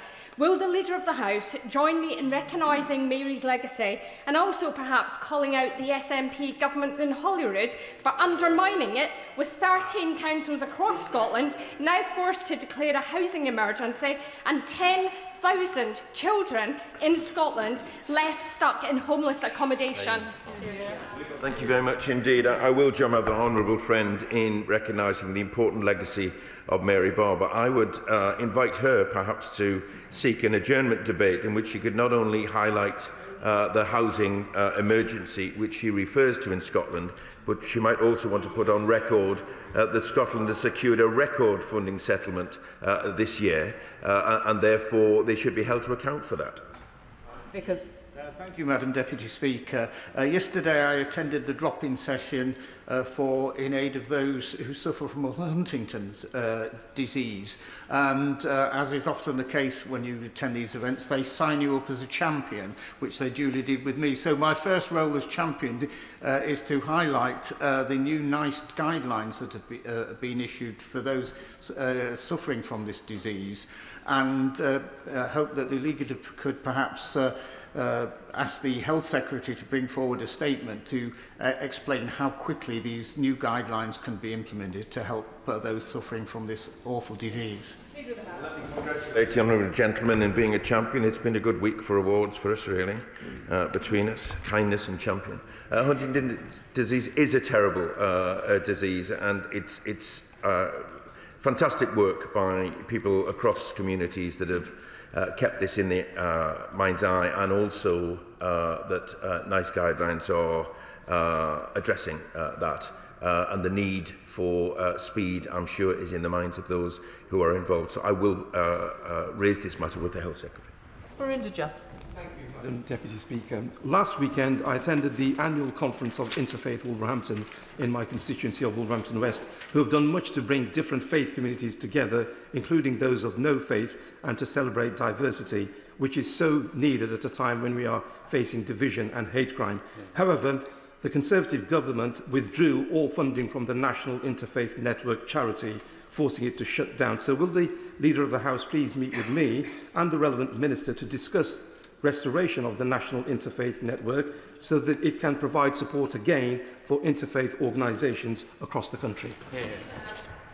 Madam Deputy Speaker, interfaith relations are absolutely vital for strong and cohesive communities, and last week was Interfaith Week, a chance for communities to come together and celebrate different faiths and beliefs. I will make sure that ministers have heard my honourable friend's specific concerns, and of course I'm always happy to meet with them. Tessa Munt. Madam Deputy Speaker, I'd like to return, if I may, to the listed places of worship scheme.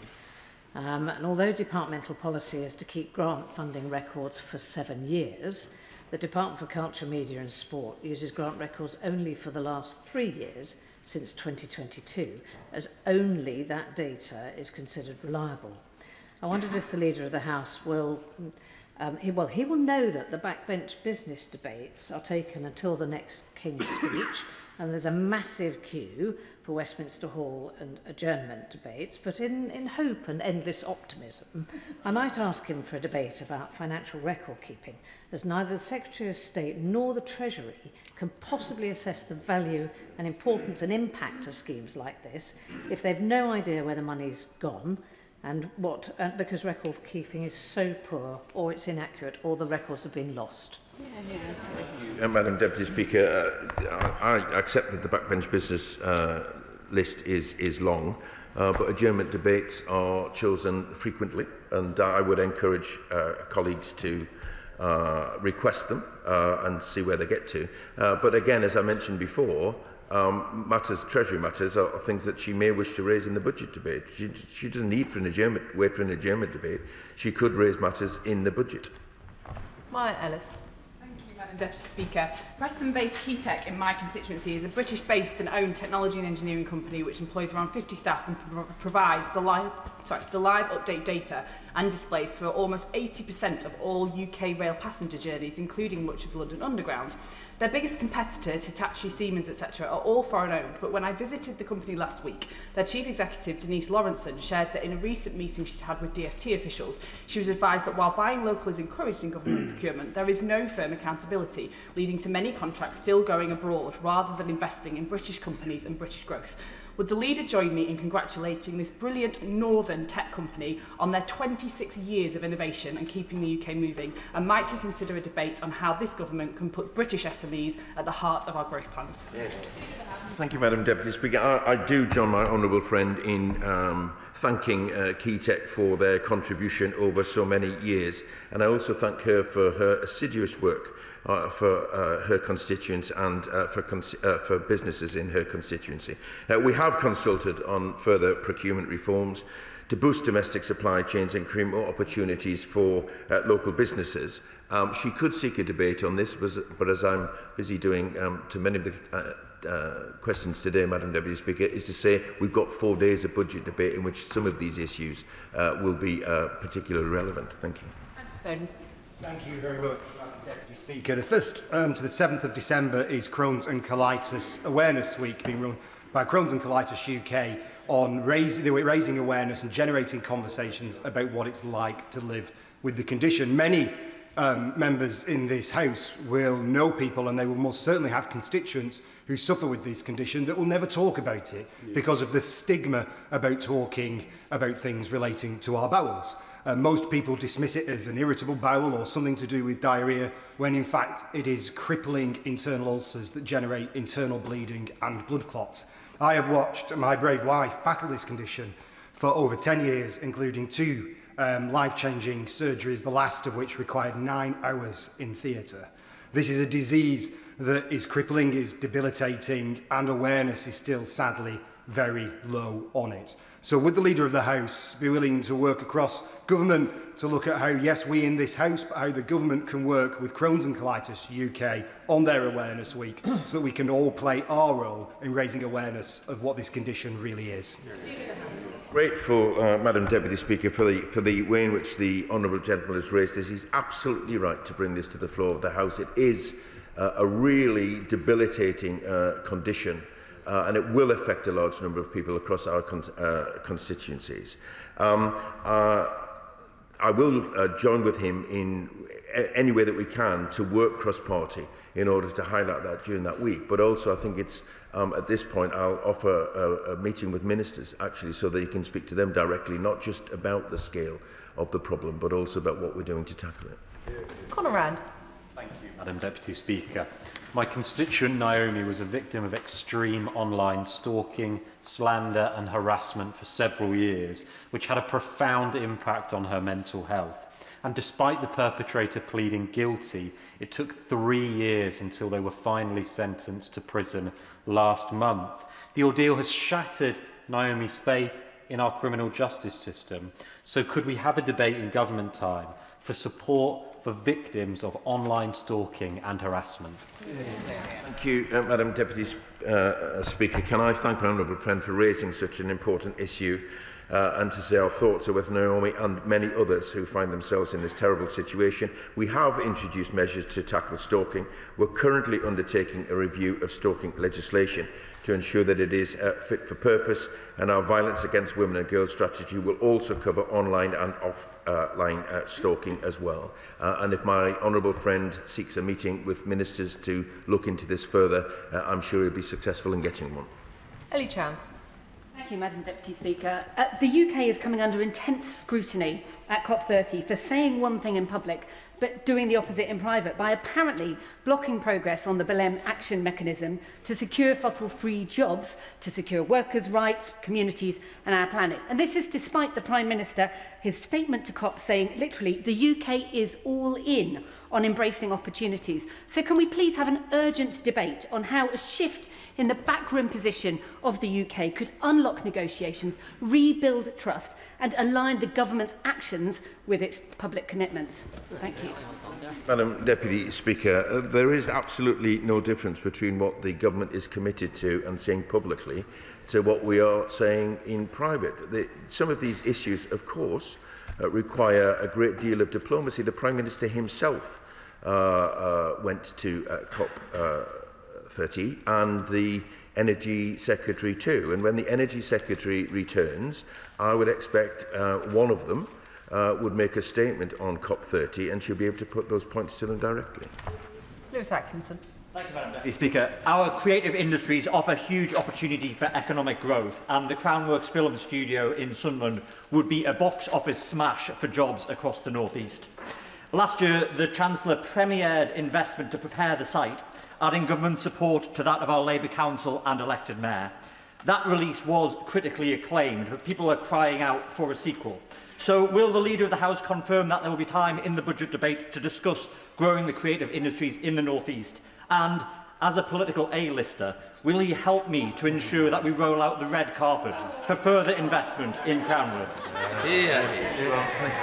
Thank you very much indeed, Madam Deputy Speaker. My honourable friend is right to champion our creative industries. As well he knows, we have a proud record in this country. Many iconic films are filmed here, indeed in our region and indeed in my beautiful constituency. As he alludes to, there will be 4 days of debate on the budget, and that should be ample time for him to raise these thoughts. Thank you. Matt Vickers. Thank you, Madam Deputy Speaker. Stockton's Labour Council have made the decision to close 11 play parks, taking away precious facilities from children in Long Newton, Ingerby Barrack and Bishopsgarth. This is despite charging council tax amongst the highest in the country and spending £300,000 on an opening party for their urban park. Yes, £300,000 on a party. Will the Leader grant a debate on the benefits of player parks and the need for councils to spend taxpayers' money with respect? Madam Deputy Speaker, of course it's important that local authorities spend the money that they have wisely. But for 14 years, of course, they were starved of the resources that they need, and we're determined to put that right. He is a loud voice for his constituency. I'm sure that if he was to seek an adjournment debate, he could amplify it even further. Yeah. Natalie Fleet. Thank you, Madam Deputy Speaker. Food hygiene rating scheme means that we can celebrate 5-star venues like Aleppi Kitchen in my constituency, and we can all avoid the ones with 1 star if we choose. Councillor David Bennett from Clown is running a campaign to make it mandatory to display these ratings in England just as it is in Wales and Northern Ireland. Will the Leader of the House consider granting a debate in government time to allow us to discuss this?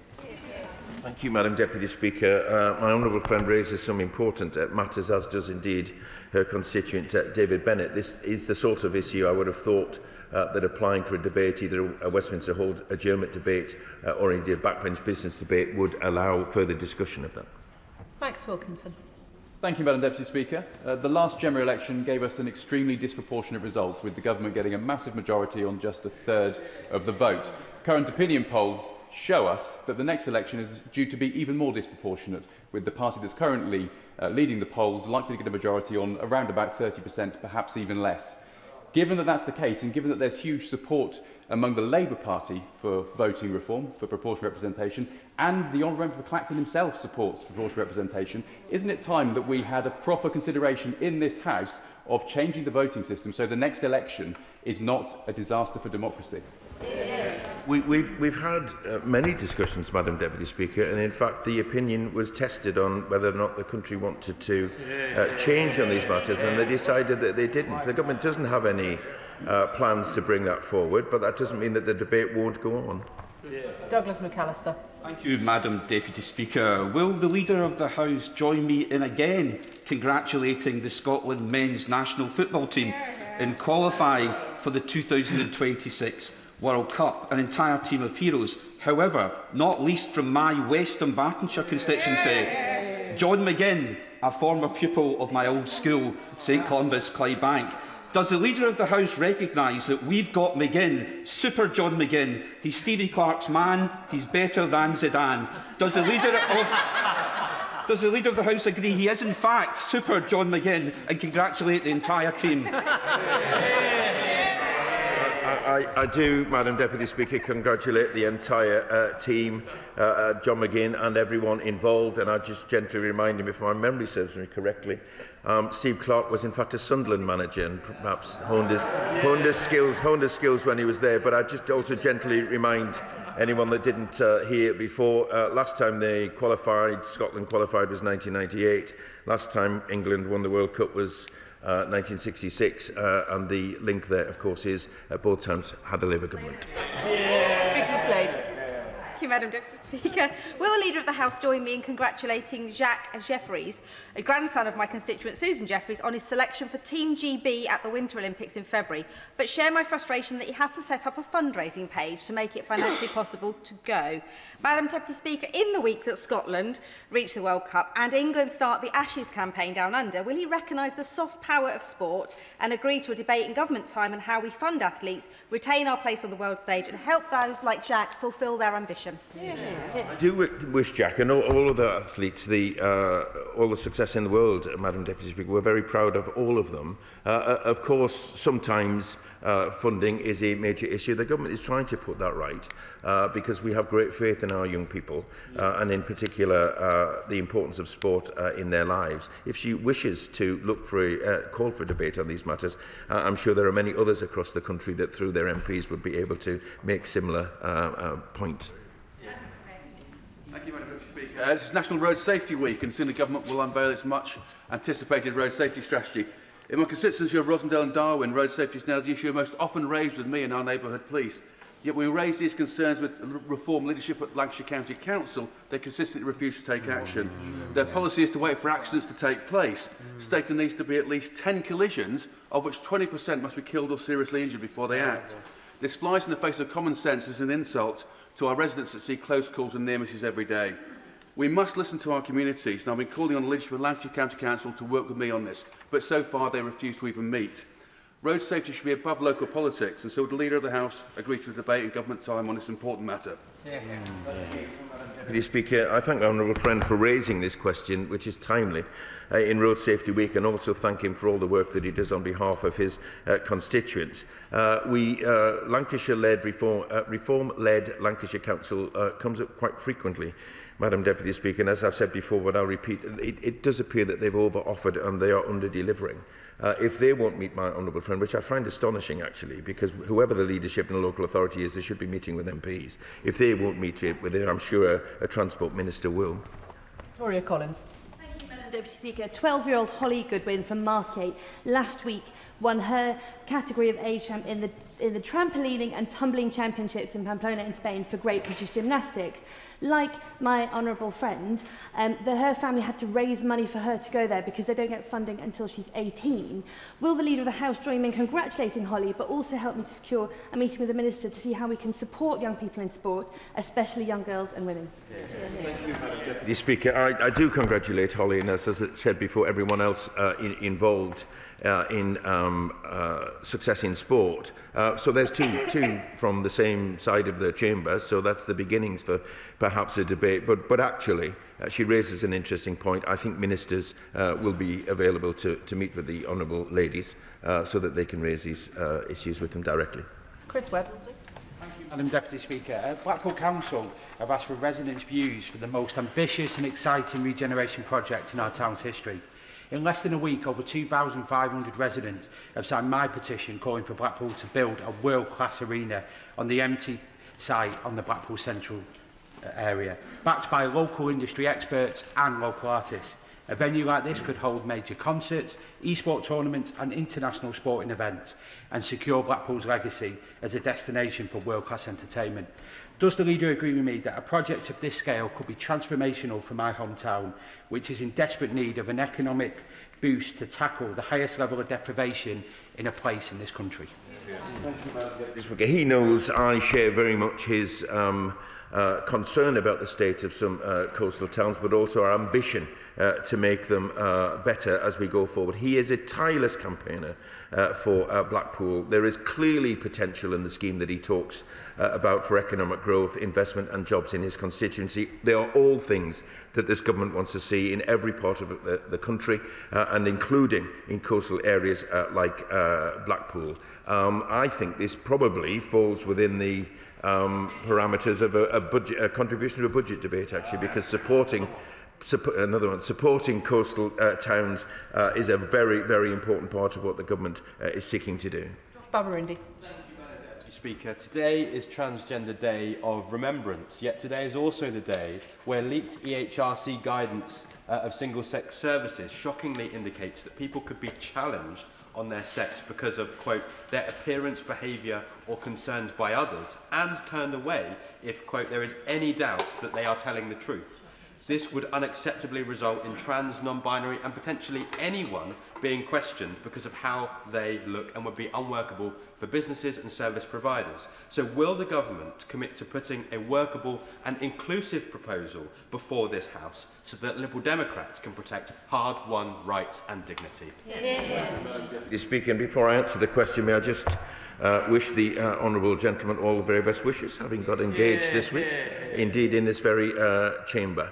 The government respects the court judgment. This is a serious matter. There clearly are different views on this, but the government is absolutely committed to bringing forward proposals at the earliest opportunity and giving the House an opportunity to discuss them. Last week saw a big day for Rochdale and a big day for Greater Manchester as building works began on a world-leading research centre, which is the Sustainable Materials and Manufacturing Centre in Kingsway Business Park, backed by £15 million of this government's money. Does the Leader agree that this proves that the government's industrial strategy can boost the jobs and apprenticeships of the future to help towns like mine that have got a proud manufacturing past and present? Much indeed, Madam Deputy Speaker. I certainly agree with my honourable friend. This kind of investment speaks to the strength of our industrial strategy, which the whole of government is focused on delivering. He's absolutely right to draw attention to how the strategy is unlocking opportunities for young people in every part of the United Kingdom. And I'm sure he will amplify the the success of investment and the new manufacturing centre and what it means for Rochdale and beyond. Thank you. Deputy Speaker, I am deeply concerned by the continuing persecution of Falun Gong practitioners in China, including some disturbing and well-documented allegations of forced organ harvesting. Will the Leader of the House please urge the Foreign Secretary to outline what concrete actions the Government will take to press for an immediate end to the unethical harvesting of organs from religious minorities in China, and to ensure the protection of the Falun Gong against transnational repression in the UK? Thank you so much. Speaker, can I thank the honourable member for raising such a serious and unreported issue, because as ever he's a real champion for religious minorities, and I commend him for his commitment to that cause. He knows that the government is committed to defending freedom of religion and belief for all. The environment for freedom of religion and belief across China is restrictive and includes persecution of Falun Gong, both in China and overseas. We do continue to monitor the situation and review evidence.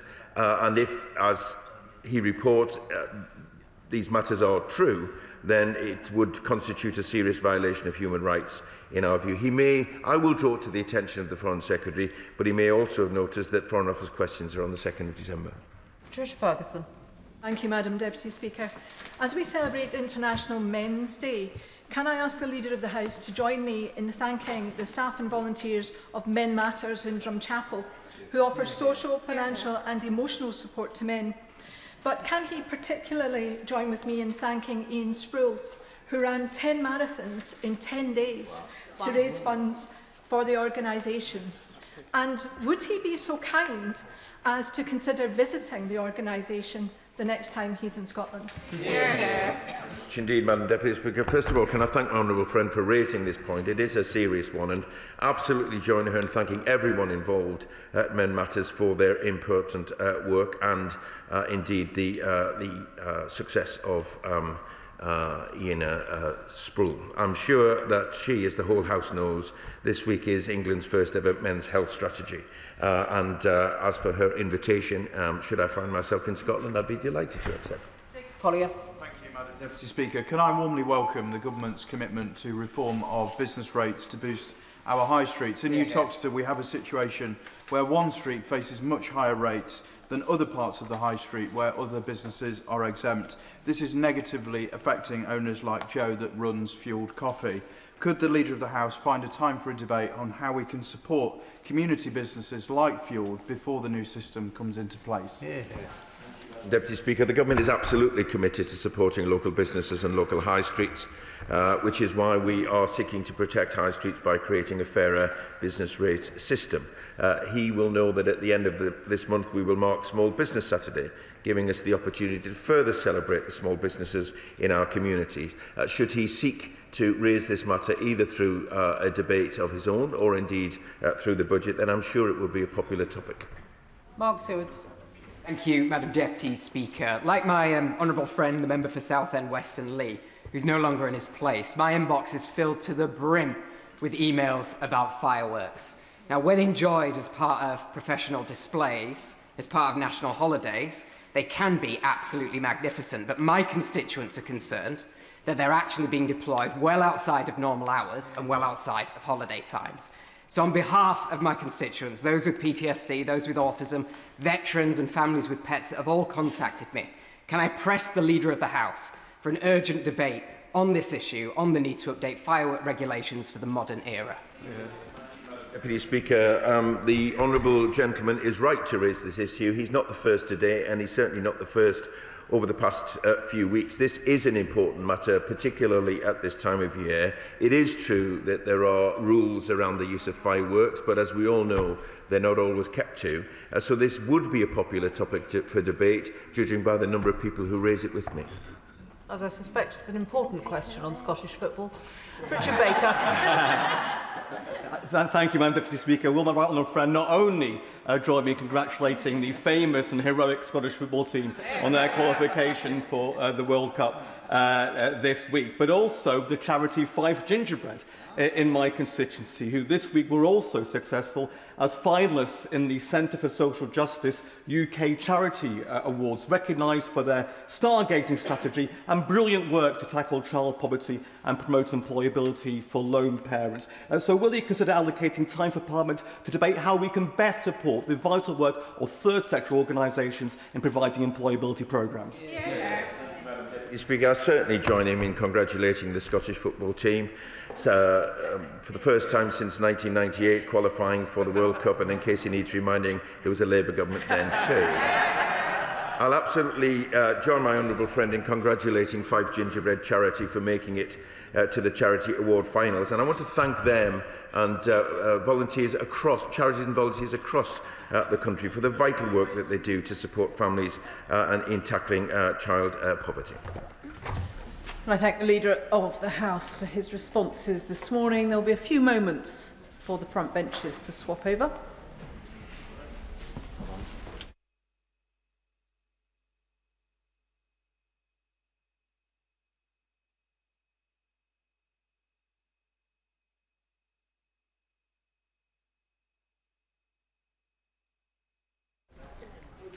Which brings us to a statement, a fairer pathway to settlement. The Home Secretary.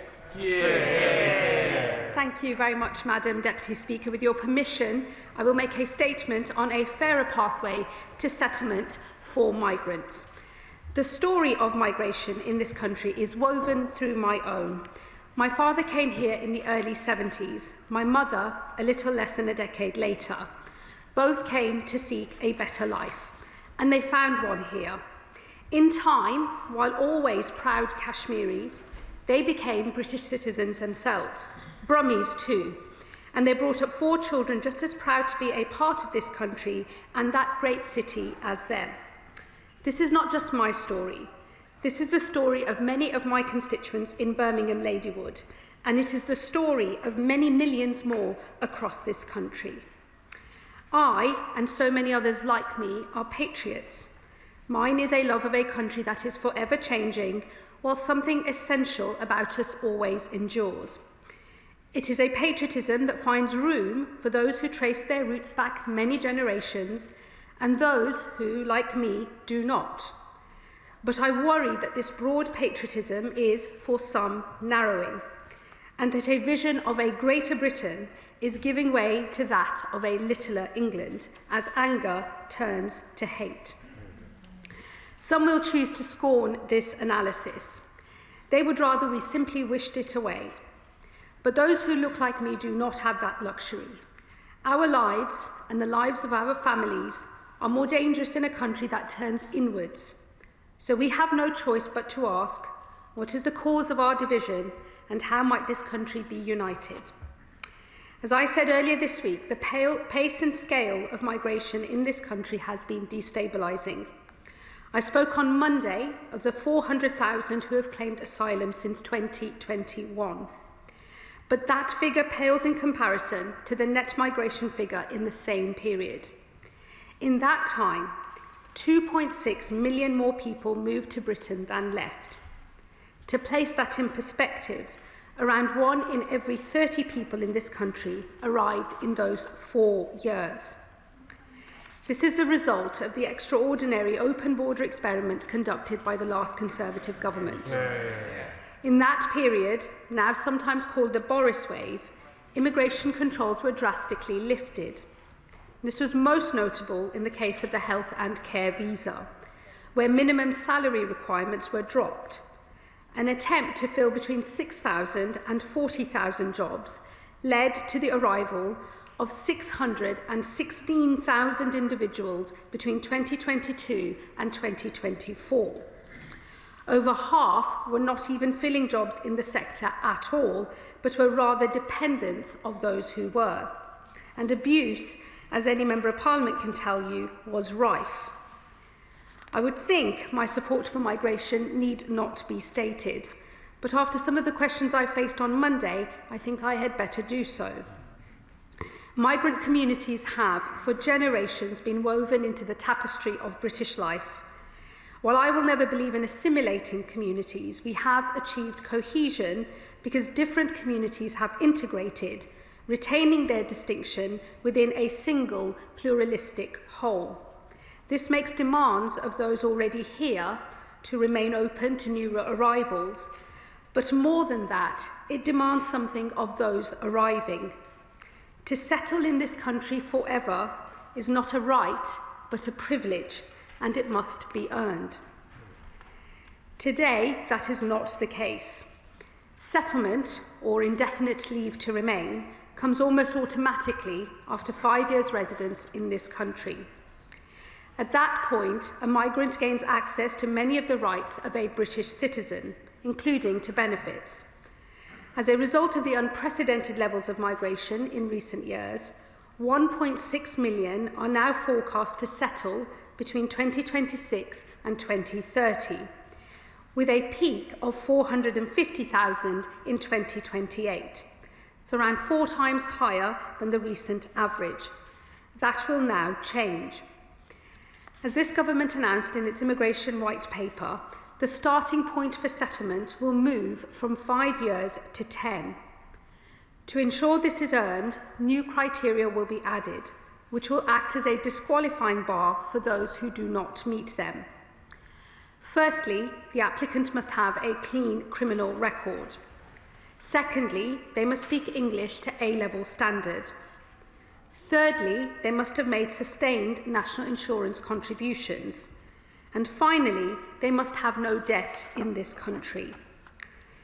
While these criteria set the bar that everyone must meet, there are a series of other tests that have today been published for consultation, and these either add or subtract from the 10-year qualifying period. To recognise the particular value to society they play, the government proposes the following. Those who speak English to a degree level standard could qualify for a 9-year path to settlement. Those paying the higher rate of tax could qualify at 5 years, while those on the top rate could qualify after 3, the same as those on global talent visas. Those who work in a public service, including doctors, teachers, nurses, would qualify after 5 years, while those who volunteer, subject to this consultation, could qualify at between 5 and 7 years. Not subject to consultation, the partners of British citizens will continue to qualify at 5 years as today. And this is also true of British nationals overseas from Hong Kong, who will qualify at 5 years in honour of our unique responsibilities to them. All grants under the Windrush and EU settlement schemes also remain unchanged. While some will be able to qualify for settlement earlier than 10 years, others will be forced to wait longer. Once again, these are subject to consultation, but the government proposes that those who have received benefits for less than 12 months would not qualify for settlement until 15 years after arrival. For those who have claimed benefits for more than 12 months, that would rise to 20 years. To encourage the use of legal routes into this country, those who arrive illegally could see settlement take up to 30 years. As has already been set out, refugees on core protection will qualify for settlement after 20 years, although those who move to a work and study visa could earn settlement earlier, and those arriving by a safe and legal route would earn settlement at 10 years. This consultation is open on some cohorts of special interest. This includes settlement rights for children, members of the armed forces, and victims of certain crimes. As well as considering the responsibilities that are expected of those who seek a permanent life in this country, the consultation also raises the question of the rights that will be provided. Specifically, it proposes that benefits might not be available to those who have settled status, reserving them instead for those who have earned British citizenship. Finally, this consultation addresses the question of the so-called Boris wave. Specifically, the cohort of lower qualified workers who entered the country along with their dependents through the health and care visa, some of whom are never expected to be net economic contributors. It is right that we apply more stringent controls for this group, And for that reason, we propose they should wait 15 years before they can earn settlement. Crucially, for these and every other group mentioned here, we propose these changes apply to everyone in the country today who has not yet received indefinite leave to remain, though we are seeking views on whether there should be some transitional arrangements available. May I make one thing absolutely clear, though? We will not change the rules for those with settled status today. These are people who have been in our country for years, even decades. They have families here, wives, husbands, children. They have worked in our hospitals, taught in our schools, and have been contributing to our society for years. Fairness is the most fundamental of British values. We made a promise when we gave them settlement, and we do not break our promises. The Reform Party, I note, not present today, have said they will do this most un-British of things. The Tories have said that they will, but then said that they won't, and I am left in as much of a muddle about their policy as they are, that perhaps the Shadow Home Secretary might enlighten the House today. But I can be clear that on this side of the House, we won't change the rules for those with settled status. Madam Deputy Speaker, as this consultation shows, we also listen to the British public, and I encourage all those interested to make their voices heard. Today, I have set out what we propose and perhaps more importantly, why. I love this country, which opened its arms to my parents around 50 years ago, but I am concerned by the division I see now, fuelled by a pace and scale of change that is placing immense pressure on local communities. For those who believe that migration is part of modern Britain's story and should always continue to be, we must prove that it can still work, that those who come here contribute, play their part, and enrich our national life. While each will always retain something of who they were and where they came from, they become a part of the greatest multi-ethnic, multi-faith democracy in the world. And with that, Madam Deputy Speaker, I commend this statement to the House. Shadow Home Secretary Chris Philp. Thank you, Madam Deputy Speaker, and I, as always, thank the Home Secretary for advance sight of her statement. Well, she's had a busy week. I wonder if this burst of hyperactivity has anything to do with her leadership bid. But as her shadow, I will say this, I am rooting for her. I am rooting for her in her tussle with the Health Secretary as to who gets to replace the Prime Minister, although I fear my endorsement may not be entirely helpful with her colleagues on her side of the House. Now, let me start by saying this. Immigration under successive governments has been far, far too high. That has included illegal immigration, which since the general election across the Channel has surged, with 10,000 illegal immigrants crossing just in the 75 days the Home Secretary has been in post alone. Last year, the first year of a Labour government, there were a record ever number of new asylum claims, and the number of illegal immigrants accommodated in hotels has gone up under this Labour government, even though they promised they would reduce numbers. But of course, besides illegal immigration, on which this government is so clearly failing, legal migration has been far, far too high as well, absorbing the equivalent of half the new housing supply in recent years. Allowing mass low-skilled migration is actually bad for the economy, not least when we have 9.5 million working-age people here out of work. And mass low-skilled migration without integration has placed all kinds of pressures on society, not least because there are 1 million people here who don't speak English at all or properly, or the fact there are 10,000 foreign citizens in prison. Where I suspect we do agree is that limited, very limited, high-skill migration is a good thing, but the days of mass low-skill migration must come to an end. Now, Madam Deputy Speaker, there is much in this statement I support, not least because so much of it is so familiar. The idea of a 10-year route to ILR is something that we proposed in amendments to the government's bill, I think around about 9 months ago. Inexplicably, the Labour Party inexplicably voted against those measures here just a few months ago, and now they've adopted them.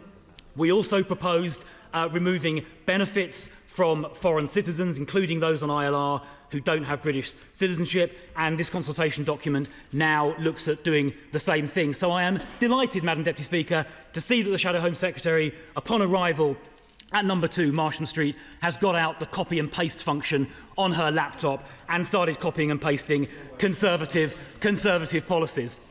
Now, I do, however, have one or two detailed and specific questions, which I am asking in a spirit of constructiveness, given she has adopted so many conservative policies. Now, she said importantly that these policies on ILR qualification would apply to those people here already. She is absolutely right to say that, and I support it. She mentions transitional arrangements. I would just urge her to be very cautious about that, lest it creates loopholes. But does she have an estimate she can give to the House as to when these new measures will be implemented? Because the rules that she referred to took effect, I think the previous rules around legal migration started in January 2021. So those people arriving on those rules will become, under the present ILR rules, eligible from January 2026, just a few weeks' time. So when will these changes get implemented? I hope as soon as possible. Now, she also mentions that to qualify for ILR at 10 years, you need to have made national insurance contributions. I've tried to get through the consultation document in the last half an hour.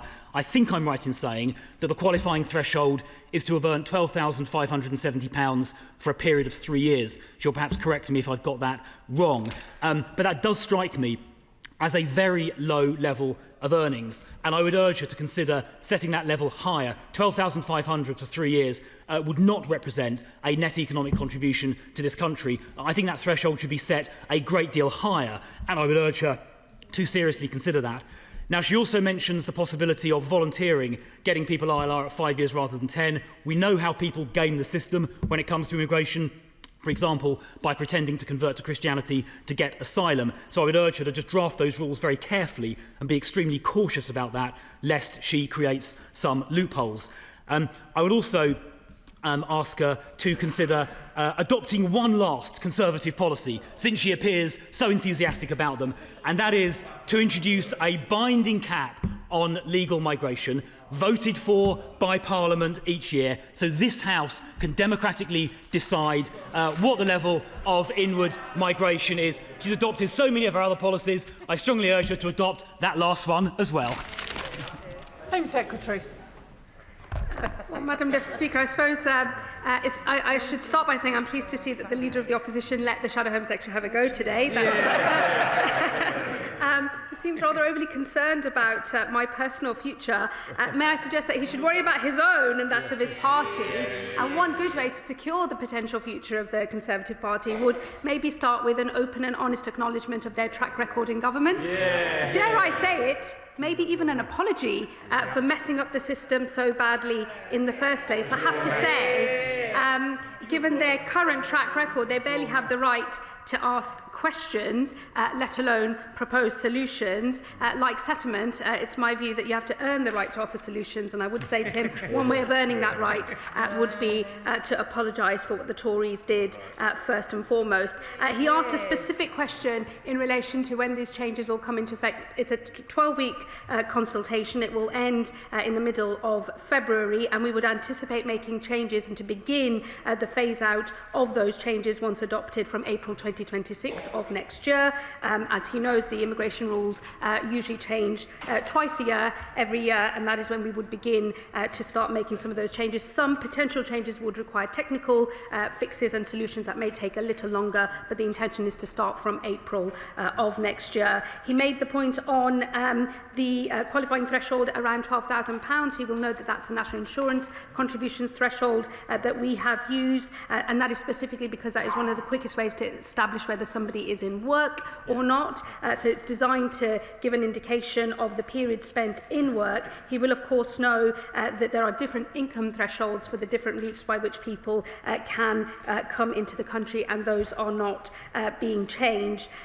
He made a valid point on ensuring that the new system, as we develop it, mustn't have any loopholes. I will, of course, be very alive to to that, and as we discussed at length in the House on Monday, there is a relationship between some types of visa overstaying and, of course, coming straight into the asylum system as well, and I'm very alive to those risks, and we will do everything we can to shut that down. This will be, in the end, a whole package of reforms across both the illegal migration system and dealing with asylum, as well as legal migration, to clamp down on abuse and retain public confidence in running a migration system overall and in the asylum system in particular. And what can I say on the cap? I mean, the cap has had a long life in the Conservative Party, and I would just gently say they never managed it in 14 years themselves. I don't think we're going to be pursuing that failure now. Dame Meg Hillier. Thank you, Madam Deputy Speaker, and I applaud my right honourable friend on many points, not least debunking the idea that a cap is going to solve anything or is even achievable.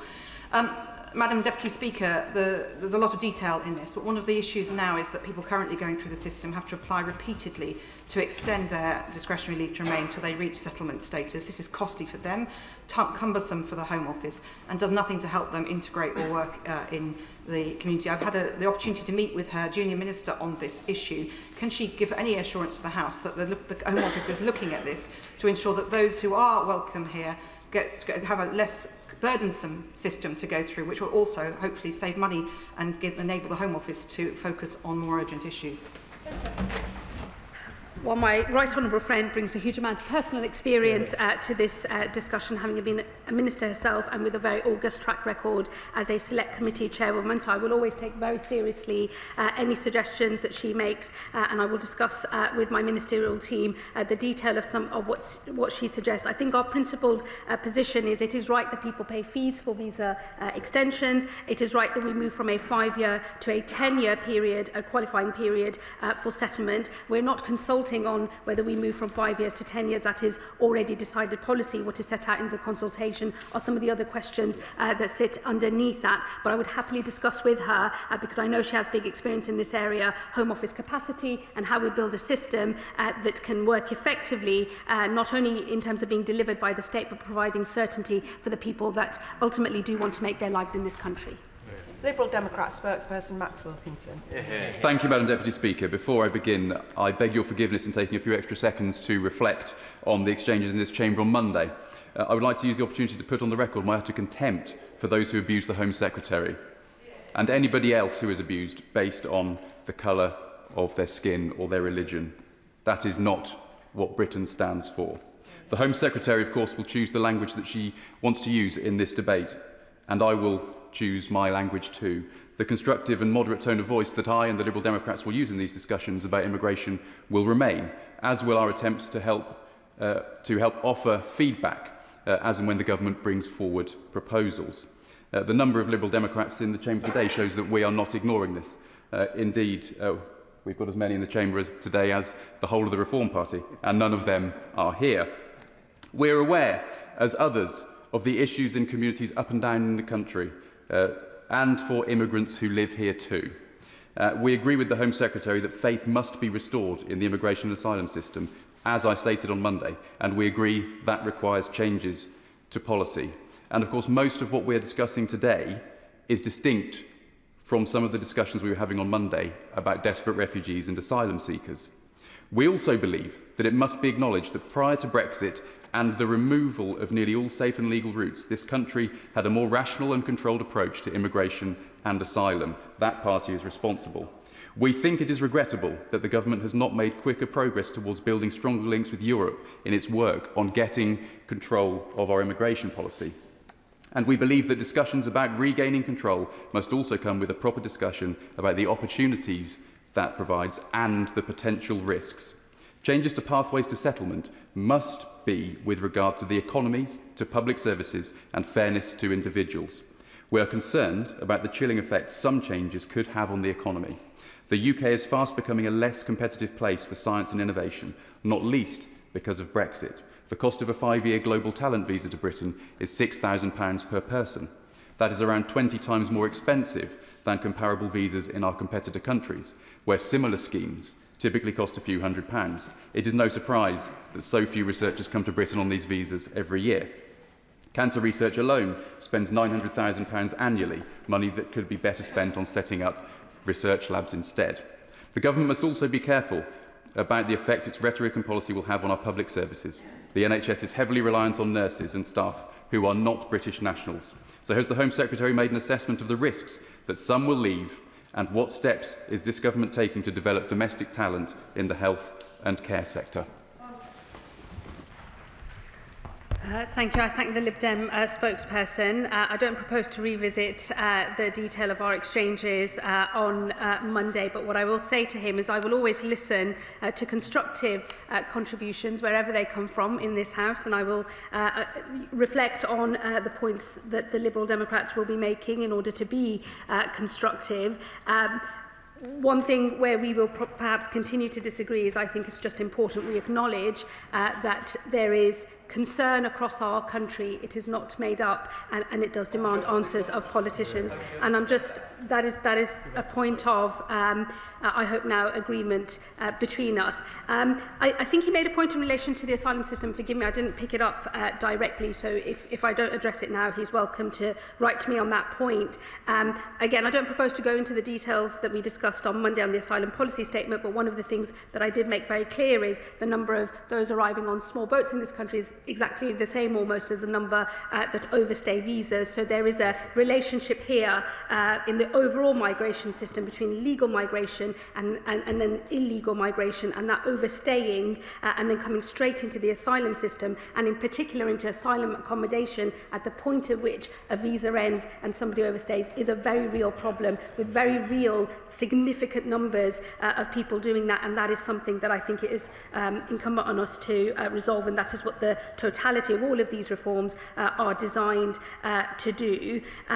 He will, of course, know that the government has made huge strides in resetting our relationship with the European Union, and these are matters that we discuss very closely with our counterparts in Europe, and I think that the progress since the EU reset has been considerable, and we will continue to build on that.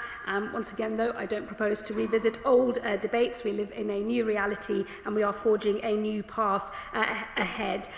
We will, of course, want to give certainty to people who are already in this country. That is what we are doing with the consultation that we have set, and I have given certainty, for example, to British citizens who wish to bring their dependents over, those who are here from Hong Kong, where our arrangements will not change, Windrush grants, EU settlement grants as well, none of which are affected by the consultation. People have known for a while, since the government published its immigration white paper, that the qualifying period would move from 5 years to 10. He made a point about fairness to individuals. I would just gently say I agree about that, because fairness and certainty to those who've come here to work and make a contribution to our economy is absolutely important. I think what our reforms are designed to do, however, is also to think of fairness to those who are already here and building public confidence in the system overall. He made some points on the National Health Service, and I know that the Secretary of State for Health takes very seriously future labour market reforms and making sure there is a pipeline of the required labour in order to make sure that our NHS keeps going, and we absolutely value the contribution that those from overseas who've come to work here in our National Health Service have made, are making, and will always continue to make. Dame Leah Griffiths. Thank you very much indeed, Madam Deputy Speaker. Well, I have a constituent born and bred in Llanelli who is unable to bring in his foreign spouse because of the current earnings limit of £29,000. So the Home Secretary will be very aware that the government's Family Financial Requirements Review notes that a threshold of around the region of 23,000 to 25,000 would allow most British workers in full-time minimum wage jobs to qualify. So when will she be considering this review and looking again at the fairness of the current earnings thresholds? What I would say to my honourable friend is we always keep those thresholds under review, and we will continue to do so in relation to family and bringing dependents over. Sir Edward Lee. Well, the Home Secretary loves our country, and I love her efforts, frankly, because it's not just the fate of this government that depends on her success, but good community relations and saving dozens of lives at sea, and let's be frank, probably our political fate also. So will she undertake to be judged not just by the strength of this announcement and words spoken in the House of Commons, but actually results, so that we do actually make a real contribution to stopping these boats? And so will she be prepared to constantly ratchet up the pressure So that if you're sitting in France, you think, is it worth the risk? I've got virtually no chance of being allowed to stay in Britain forever.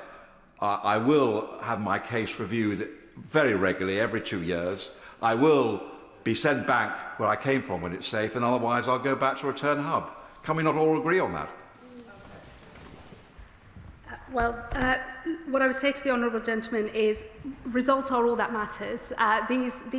It's incumbent on me to think about the way that we have to reform this system, to make a public argument for it, to win that argument, to persuade people, and then to get this done.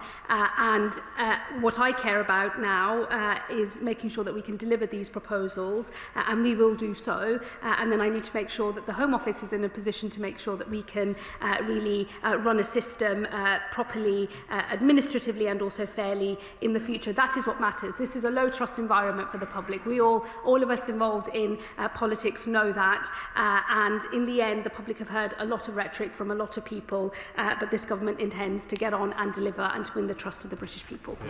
Lewis Atkinson.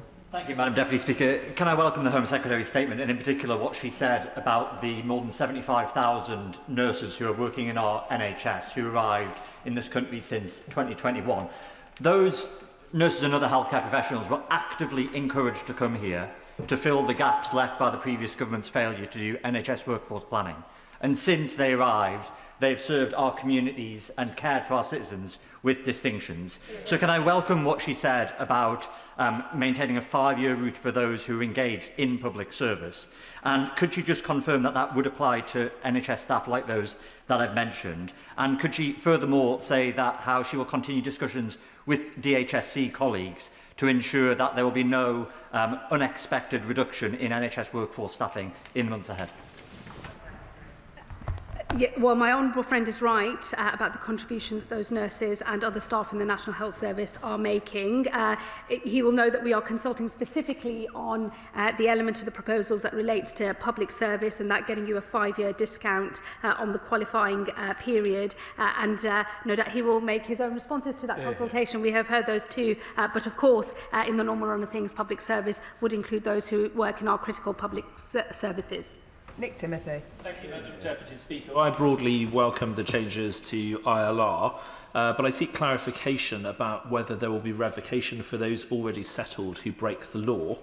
And why is the government proposing making low-skilled workers who are net fiscal recipients wait for 15 years for ILR instead of telling them to just leave the country?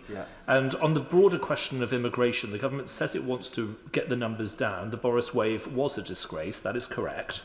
But of the measures implemented so far by this government, they are projected only to reduce the numbers of people coming here by 61,000 a year. That's before we take into account the new rules for Gaza, for Afghan dependents, and for the schemes launched this week by the Home Secretary. And it's in fact less than the revision by the ONS of the numbers coming last year. So if she does want to get the numbers down, when will the Home Secretary bring forward new policies to make sure that the number of visas issued falls by the hundreds of thousands as soon as possible?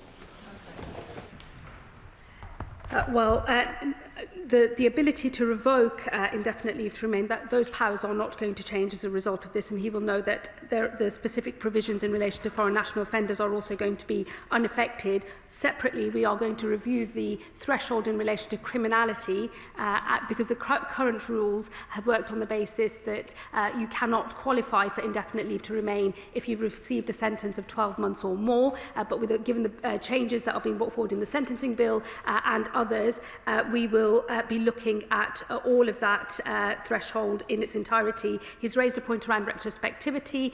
We will also be reviewing that as we review all of the criminal thresholds that apply here. He said another question in the middle bit, and forgive me, I missed it.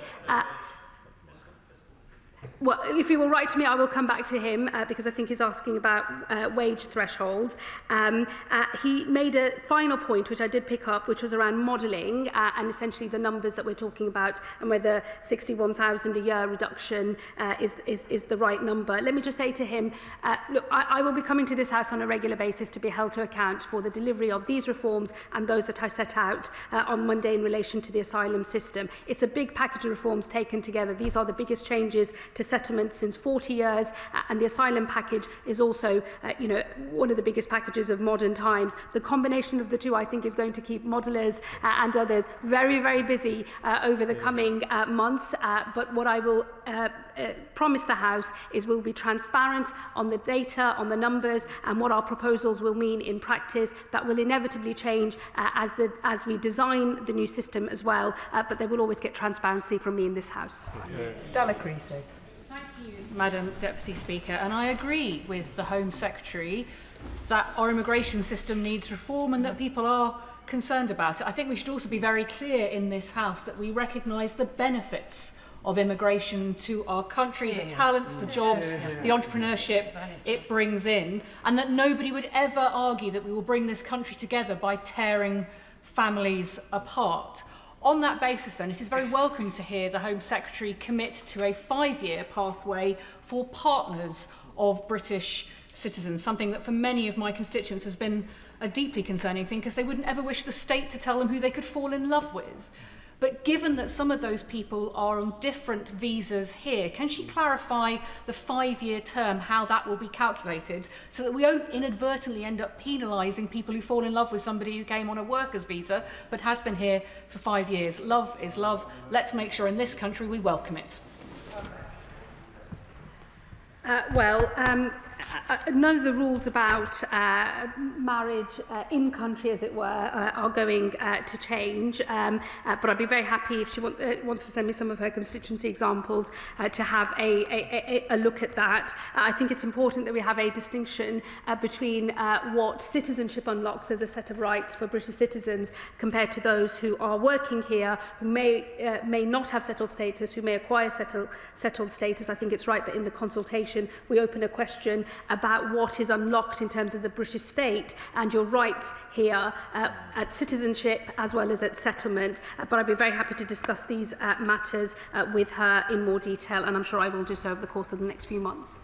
Josh Babarinde. Thank you, Madam Deputy Speaker. Many migrant survivors of domestic abuse apply to settle in the UK permanently if their relationship has broken down because of domestic violence or abuse. And the Right Honourable Lady knows just how close this issue is to my heart. So will she reassure this House and survivors of domestic abuse that they will be protected under her reforms and that her changes to ILR will not have the adverse and maybe unintended impact of locking those survivors into abusive relationships?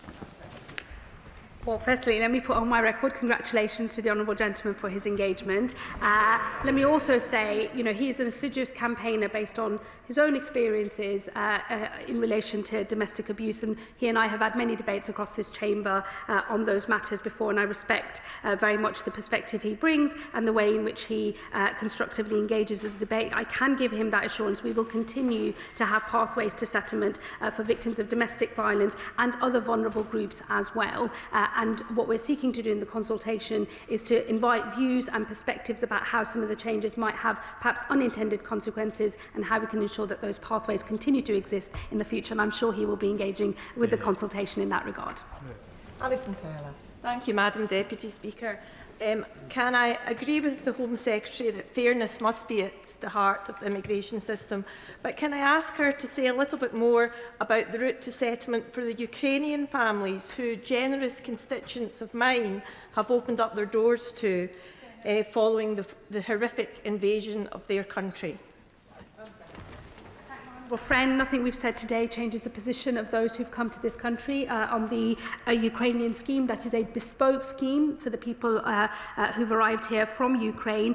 It's in fact not seen as a refugee route, it's seen as a temporary scheme, but all of those provisions that are in that were supported by us in opposition. They continue to be supported by us in government, and nothing in relation to the position of Ukrainians in this country is going to change as a result of anything in the asylum policy statement or the command paper today. Sir Julian Lewis. As the descendant of immigrant grandparents, I have a high degree of empathy with the Home Secretary's opening remarks about her own family. Would she agree with me that the reason that both main parties are facing the possibility of an electoral bloodbath is not so much about the overall levels of immigration, but about that fraction of it, which is still a very large number of people who come to this country on small boats and by other illegal means.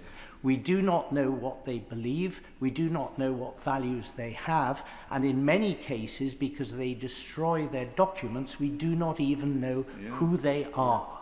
Can she explain how the measures she's outlined today will have an impact on deterring that sort of person from breaking into our country? Well, let me say to the honourable gentleman, I've acknowledged the way that the way the system is working or not working, being more the appropriate way to describe it, is causing deep unease across the country, including in my constituency, including of those people who are of immigrant backgrounds themselves. And it is that sense of unfairness.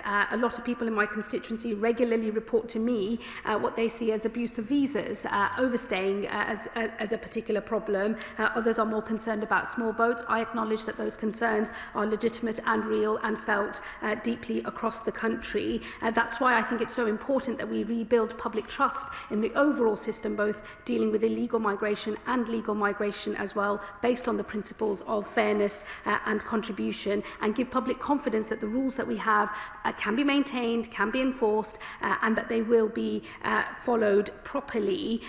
He's right that things like the destruction of documents and other ways in which people seek to frustrate our ability to remove them from this country is driving some of the discontent. That is why the reforms that I've set out in the asylum policy statement are designed to say to those making the calculus in the north of France, don't get on a boat, it's not worth it, that is not the way to come to this country. And it is why, as we build safe and legal routes into this country, which will be a clearly much more privileged way of entering this country with a faster path to settlement, as I've said today, at 10 years, it will show people making that calculus very clearly which path is worth it and which one is not.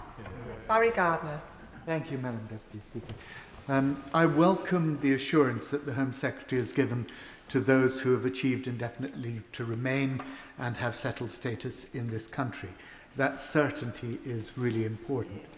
She will know that in my own constituency, I have many families who are from Syria, many families who are from Afghanistan. They came on the Syrian programme and under Operation Pitting, and they have limited leave to remain.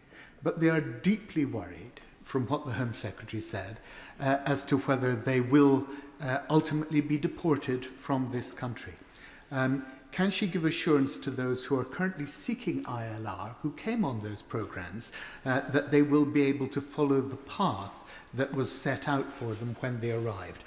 Would she give that assurance and make sure that this country will never do a deal with the Taliban to deport back from this country women and children? Well, we will always have specific obligations in relation to not returning anybody who's arrived and arrived in this country seeking asylum or has been granted refugee status. We would not return those individuals to danger. We will abide by our international obligations, and I hope I did make that clear in the debate on Monday. The ability of us, though, to have new rules that look more carefully and more regularly at whether a country is safe for citizens to be returned to, I think is important, and it is a shift in the way that we do things. But we will never return people to face danger, and I'll be happy to look at some of the examples that he has raised today in more detail with him. Seamus Logan. Thank you, Madam Deputy Speaker, and I first of all want to apologise to the Home Secretary for missing part of her statement, but I have read it. Can she confirm whether any assessment has been carried out on the economic impact on Scotland of extending the ILR wait time to 10 years and beyond? And if not, why not? So whatever, Madam Deputy Speaker, the needs of Wales and Northern Ireland, Scotland's economic and workforce needs have once again appeared to have been ignored.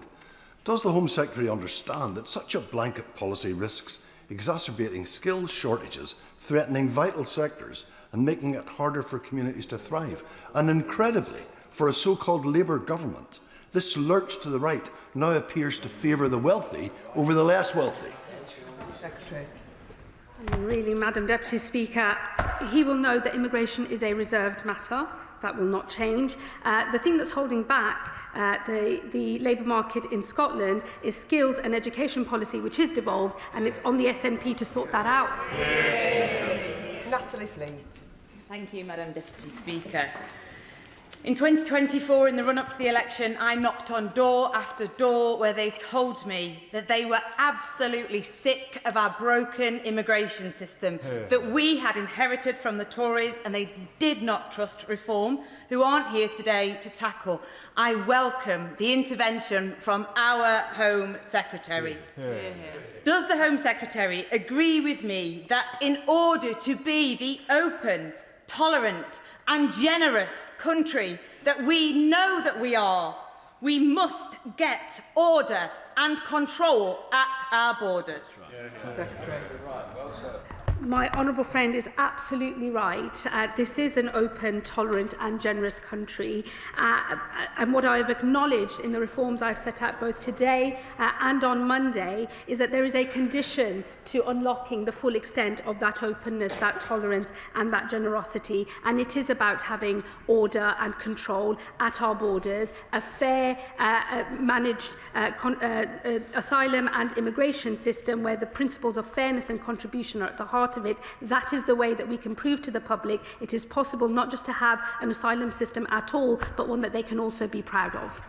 Dr. Kieran Mullen. I'm not sure it helps the Home Secretary's cause me to have a great deal of respect for her, and I thought her interventions this week particularly pointed towards members of her own party on the left, that actually they are going to make the cause they choose to champion more difficult if they don't get this system under control as a whole was very important. Actually, those people that support asylum and refugee processes and want them to be there in the future need the system to be brought under control. But my sincere question relates to what I would describe as the tinkering around the edges of the human rights laws. The Home Secretary must know that whatever she does to clarify the fringes of the rulings that the ECHR has made over the years and created the case law that forces our judges to rule in the favour of spurious claims, can't change that. That those rulings are those rulings, unless we are willing to, at the very least, derogate from some elements of the court's decisions. How does the Home Secretary really think that we can override those well-established rulings that give enormous amounts of rights to people when they're making their asylum claims? Yeah, that's right. That's enough of it.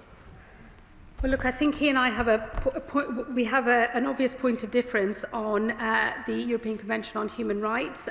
This government will not be leaving that European Convention. We don't see the case for derogation or any other measures. We do believe it is possible to achieve the reforms that we need by legislating for the way in which Article 8 applies to immigration cases, by defining family life and more tightly drawing up what is known as the public interest test. We will debate that legislation in this House in a great deal of detail, but I hope to show to everyone who is currently a sceptic of our ability to stay in the ECHR and get control of our migration system that it is possible to do both of those things, to abide by convention rights, the Human Rights Act, which has brought those rights into our domestic legislation. It's a very important piece of international, it's an important international treaty, and we don't see any reason to leave it or derogate from it. But I do hope that members opposite will engage in good faith on the changes that we seek to make to Article 8 and the immigration rules in particular, because we think that that is one of the best changes we can make to get control of our migration system. Members will notice that we have got two debates after this business. So if I could ask remaining members, I'm going to finish this statement in around 10 minutes. So if I could ask remaining members to please keep their questions and then the Minister keep the answers short. Orinda Juss. Deputy Speaker, excuse me, as I am someone who was not born in this country, does the Home Secretary agree that we should not stop talking about the benefits of immigration whilst managing migration, and as she has already acknowledged that we will always offer sanctuary to those truly fleeing peril, does she also accept that for those people we should be making settlement and integration into British society quicker and easier and not more difficult? Well, firstly, I hope he will reflect on how I opened my statement today and how I closed it. I see the benefits of migration. I wouldn't be here if this country hadn't welcomed my parents. It is literally the story of my life and how I have managed to get from there to this dispatch box today. So I very much feel those benefits personally, and I will always speak up for them, as I have done today, as I did on Monday, and as I will always do as I make the case for the need for these reforms out there in the country. I hope he and others will always support me on that. I know they will. I've also made clear that we will always offer sanctuary. I want us to be a country that offers sanctuary to those who are in need. That is why it is so crucial that we get order and control back into our asylum system and open up new safe and legal routes. And it is important that today I've confirmed that those safe and legal routes will have the earlier 10-year path to settlement. That is what will enable the integration we all want to see. Slade. Deputy Speaker. In the summer, I spent the morning with Anushka, a senior social care worker for Altogether Care in Wimborne. She and her colleagues earn more than the earnings threshold and came here on the understanding with their families that they could make a new life here, contributing to society, paying their taxes. And the recent hostile narrative is making her and others consider leaving for places like New Zealand and Australia. So can the Home Secretary confirm whether Anushka and her colleagues doing jobs that cannot be filled by British workers who won't do the work will be considered public sector workers? Good question. Well, these will be matters for the consultation. I would encourage her to engage with that. We have specifically put in an element around public service because we recognise the specific contributions made by those who fill the gaps in our labour market that we are not able to do otherwise. What I would say to her on the general principle is settlement is not a right. It is, I think, absolutely fair for a government to say that it's something that has to be earned. It is not unusual for countries to change their settlement requirements. That's quite normal, happens all over the world, as British citizens who work abroad know all too well as well. And the proposal for going from 5 years to 10 years will not change, but all of the other measures that I've said today are subject to consultation. I would encourage her to engage with that. Thank you, Madam Deputy Speaker. I welcome the Home Secretary's statement today, the care and the fairness with which she has crafted these proposals and the incentives that they imbibe too.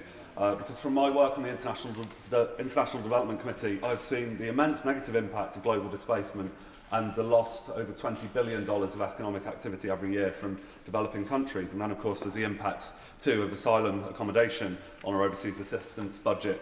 So does my right honourable friend agree with me that these measures might, whilst they might ostensibly seem harsh, there is nothing progressive that well-meaning people on the left of politics should be excusing in a situation where thousands of people are risking their lives across the English Channel from already safe countries? I think it's immoral if we stand by and watch people make dangerous crossings, pay thousands of pounds to criminals and put their lives and those of others at risk, and we stand back and do nothing. I think that would just be a total dereliction of duty. I also think it would be a dereliction of duty for a Labour government to continue to preside over a broken system or not have the mettle to get ahead and reform that and watch us lose public consent for having an asylum system at all. I think it's existential for us having public consent for that asylum system, and that is why all of these changes are so necessary. And with a very short question, Bobby Dean. Thank you, Madam Speaker. And can I thank the Home Secretary for a confirmation about the 5-year pathway for Hong Kongers. That is a promise kept to them. The statement today was otherwise a series of push measures, and I'm always fascinated by how when you come down to the individual decisions to make within the system, how much more difficult it gets. So if I could push her on the Boris wave, which she has criticised, the vast majority of those figures are made up by Hong Kongers arriving here under the B&O scheme, Ukrainian refugees, and student deferred visas after the COVID pandemic. So which of those measures does she think was a mistake? Well, look, I was very clear about our responsibilities towards Hong Kongers, that the issues in relation to the Ukraine scheme are not going to change, but he will also know the stats in relation to health and care visa holders, primarily those who came to work in adult social care work. They will be the main contributors to the settlement increase between 2027 and 2029, because they will be making up nearly half of all settlement grants in 2028. So look, I think the figures here really do speak for themselves. ourselves, it is important that the government moves to deal with such a vast number that is happening over the next few years. I think it is right that we therefore extend the path to settlement and ask some questions about how we manage the situation in the future. Sarah Russell. Thank you, Madam Deputy Speaker. Thank you, Home Secretary, and I entirely agree that we need control of our borders in this country. In respect of transitional arrangements, over the next 12 years there will be an 83% increase in the over 80s in my constituency. Health and care visa workers are currently providing critical services to many of my constituents and supporting the NHS as well. Please can she confirm how the transitional arrangements will ensure that that care continues to be provided to my constituents? Well, look, the Health Secretary and his department are, of course, always reviewing and considering the arrangements we need to make sure that we have a workforce capable of sustaining the National Health Service. We do have an ageing population that brings its own specific challenges as well. What we are talking about here today is not preventing people from being able to work in our National Health Service. It's about the pathway to settlement. It's about extending from 5 years to 10 and then thinking about the rules that we need that might bring that number down from 10 and closer to the 5, or that might increase it instead. And I would encourage her in that spirit to engage with the detail, and I'd be happy to talk to her offline as well. Thanks, Madam Deputy Speaker. The Home Secretary announced a consultation on a 5-year pathway to settlement for those that work in the public sector to recognise the particular value they play in society. Please will she put this to the vote of MPs to ensure that we can ensure that those that work in organisations fundamental to the public sector, like those that work in hospices, including the amazing hospice in my constituency, Woking and Sandbear, are always included in the 5-year pathway? All of these measures will be taken through in the usual way. And with the final question, Mark Sewards. Thank you very much, Madam Deputy Speaker. I'm absolutely delighted to hear the Home Secretary announce that we will keep our promise to British national overseas visa holders from Hong Kong. It's something I've been working with my constituents on over the last few months to lobby the government on, and I'm delighted the government has listened. Now, as well as transnational repression, they bring other issues to me too. Many Hong Kongers in Leeds South Western Morley are highly skilled, they have excellent qualifications, but the employers in this country don't necessarily recognise them, which makes it that much harder to get the first job. So will the Home Secretary work with other departments across government to help employers in this country recognise the amazing contribution that Hong Kongers can make to the UK economy? Well, he makes a very important point. It's not the direct responsibility of the Home Office, but I will ensure that those conversations are happening across government, and I will make sure a Minister from DBT writes to him on this matter. And that concludes the statement. I'll give a few moments for the front benches to swap over.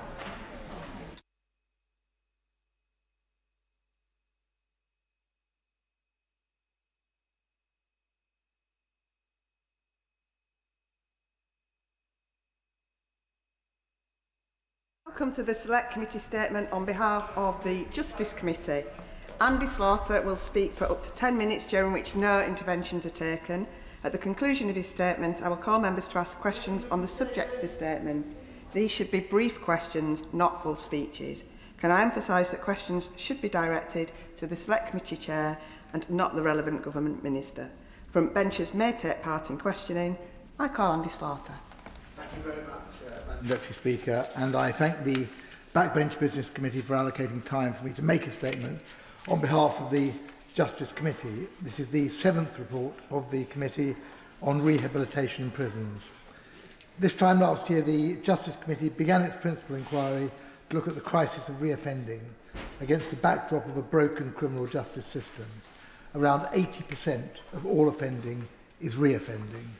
This figure alone suggests there is a serious issue that HMPPS is not currently serving its stated mission of rehabilitating the people in its care. The purposes of prison are clear.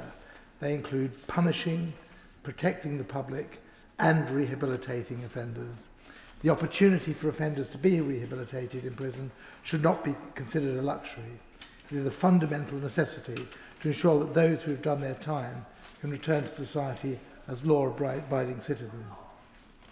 Yet the evidence we receive paints a starkly different prospect. Instead of being places of reform, too many of our prisons have become places of stagnation, where offenders languish and rehabilitation opportunities are scarce. Our inquiry into rehabilitation has taken place amidst a prison capacity crisis. Overcrowding, staffing shortages and deteriorating infrastructure have created conditions that is actively undermining rehabilitation. The committee found that the current conditions across the prison estate are simply not conducive to reform. Overcrowding has led to arbitrary prison transfers, disrupted sentence progression and reduced access to purposeful activity, education and family contact. With the demand for prison places set to keep increasing, the government must set out the steps it will take to ensure that rehabilitation is not compromised, alongside how it intends to manage demand and supply. The challenges do not end there. In the 12 months to the 30th of June 2025, there was a leaving rate of almost 12% among prison officers. These staffing shortages are not just an operational inconvenience, they are a public safety risk. As we heard recently, in the year to March of this year, 262 prisoners have been released in error. Overworked staff, outdated systems and inadequate training has meant that when officers are stretched to breaking point, the likelihood of administrative errors rockets. Current levels of wrongful release are not isolated blunders, they are symptomatic of a system under intolerable strain. Alongside this, high turnover, poor recruitment processes and limited professional development have all contributed to a culture that hinders rehabilitation. Governors lack the autonomy to lead effectively, and the current staffing model is unsustainable. The committee recommends that prison staff should receive training at least annually, with more frequent support as they progress through their career. Furthermore, the prison estate is in a state of disrepair. Dilapidated buildings and broken infrastructure limit access to rehabilitative spaces and contribute to poor mental health. Despite recent capital investment, it remains unclear how the government intends to address the £1.8 billion maintenance backlog. This backlog is not just a financial figure, it represents real barriers to rehabilitation. We call on the government to provide clear breakdown of how funding will be used to address this backlog and to ensure that future investment is targeted at improving prison conditions and rehabilitative activities. The committee is deeply concerned by the widespread failure to meet the statutory minimum for time out of cell. Many prisoners are locked up for 22 hours or more each day, with limited access to fresh air, showers or rehabilitation. This lack of time out of cell undermines efforts to reduce reoffending and contributes to poor mental health and disengagement. Purposeful activity, including education, work and offending behaviour programmes, is central to rehabilitation, yet it is inconsistently delivered and often deprioritised. The sentencing bill rightly aims to incentivise good behaviour and engagement in purposeful activity through its earned progression model. But this ambition will fail if purposeful activity remains inaccessible. The committee calls for a renewed focus on ensuring all prisoners have access to meaningful activity and for time out of cell to be formalised, standardised and data on it to be published going forward. Education is the cornerstone of rehabilitation, yet prison education is underfunded and poorly delivered. Participation rates are low. 50% of prisoners are not in education or work. For those that do take part, Ofsted ratings remain poor, with 75% of prisons inspected in 2024-25 rated inadequate or showing no improvement. It is therefore unsurprising that 2/3 of offenders are not in education or work 6 months after release from prison. Given this, we are alarmed by reports of significant real-term cuts to prison education budgets of up to 50%. We expect the government to clarify the rationale of any budget reduction. Conditions across the youth estate are also in decline. Children in custody are entitled to 15 hours of education per week, yet the committee heard that this minimum is routinely not met, and children are spending up to 23 hours a day in cell due to the failure of HMPPS to manage behaviour effectively. As well as making every effort to meet the statutory minimum of 15 hours for education, HMPPS must set a statutory minimum for time out of cell in young offenders institutions. Health and wellbeing services are failing to meet the needs of prisoners mental health support is inconsistent, and operational pressures prevent timely access to care. Women in prison face acute and complex health needs, yet the system is failing to provide even basic support. Although the government has set out its ambition to reduce the number of women in custody, it is unclear what action will be taken for those currently in prison. The committee expects the government to respond with a clear plan for how it will meet the health and well-being needs of the women currently in its care. Remand prisoners now make up 20% of the prison population, the highest level in at least 50 years. Yet they remain excluded from much of the prison regime, including access to education. We heard that remand prisoners often spend extended periods in custody, only to be released directly from court following conviction without any support or intervention. This raises serious concerns about how the government expects these individuals to avoid reoffending.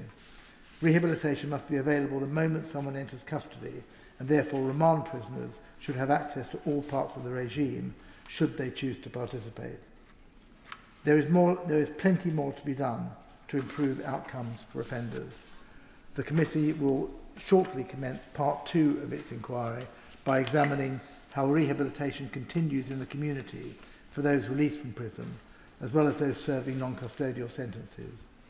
A further report will follow, making not only recommendations for changes in how community sentences work, but also long-term recommendations for structural reform across the criminal justice system to once and for all end the cycle of reoffending. But let me be clear, the time for action cannot wait. The sentencing bill represents a welcome opportunity to rethink how we reduce reoffending, but legislation alone will not deliver rehabilitation. I apologise that it's a bleak prospect that I've set out, but that is the reality of prison life, and prisons are simply not working, and particularly not working in the field of rehabilitation. As this report sets out, it must be matched by a renewed focus by HMPPS to deliver better time out of cell, education and health and well-being services. I urge the government to take these recommendations seriously, to promote rehabilitation effectively, and to ensure that our prisons are places of reform, not despair. The government has inherited a very difficult situation here. It is trying to address that in a number of ways, but the crisis in prison cannot be underestimated, as the symptoms have shown recently in wrongful releases and other tragedies in the prison sentence. We have to deliver a system that truly serves the public good, and that will only come in the longer term with effective rehabilitation in prisons.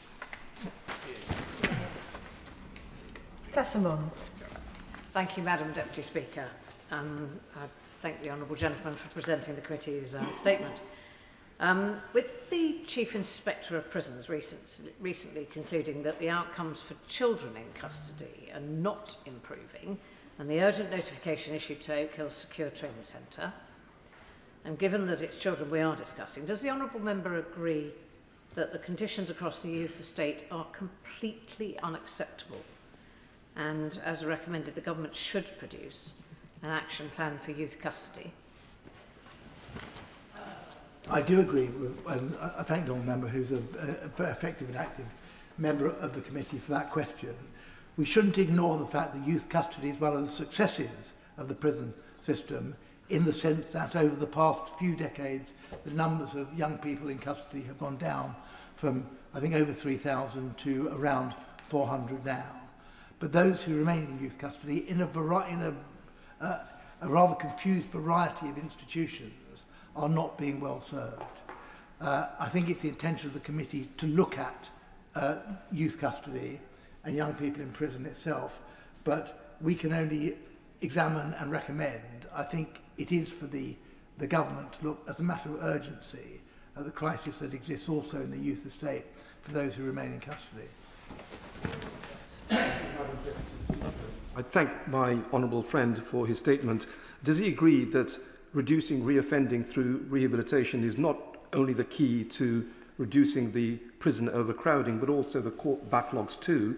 And it is unacceptable that prisoners have to very often make the choice between either engaging in work or education, or accessing their basic needs, such as having time out in fresh air, having a shower or a hot meal. Again, I thank my honourable friend for that question. It's certainly true that there is a close relationship between the crisis in the courts and the crisis in prisons, and a good example of that is that, well, as I mentioned in my statement, the number of people on remand is at a 50-year high, and they are occupying prison places for far longer than they should be. It's also true that if we can break the cycle of reoffending, and I've said that 80% of offences are reoffending, then numbers in prisons will come down. That in itself will make rehabilitation in prisons a lot easier. That will mean that fewer people are becoming before the courts. We're in a downward spiral at the moment. We have to not only stop that, we have to reduce that so that lower offences against the public at large mean fewer people in prison and fewer people before the courts. It's a big ask, but if we don't start, we won't get there. Sir Julian Lewis. In light of the urgent question we had earlier today, does the chairman of the committee believe that it is essential for the purpose of rehabilitation that prisoners should be protected against indoctrination by convicted terrorists? I do believe that very much so, and I believe that is what this and indeed previous governments have set out to try and achieve. I hope that the report of Jonathan Hall KC will shine a light on what is not working in relation to that, and certainly given his background, I believe that it will. The government then has to implement that, because one of the problems with prisons, and we covered this in another very recent report on drug culture in prison, is the operation not just of extremists, but organised crime and the lack of control, the lack of organisation and disciplines, not only in the prisons he talks about, but across the prison estate, is one of the most worrying aspects of prison life at the moment. Thank you, Madam Deputy Speaker.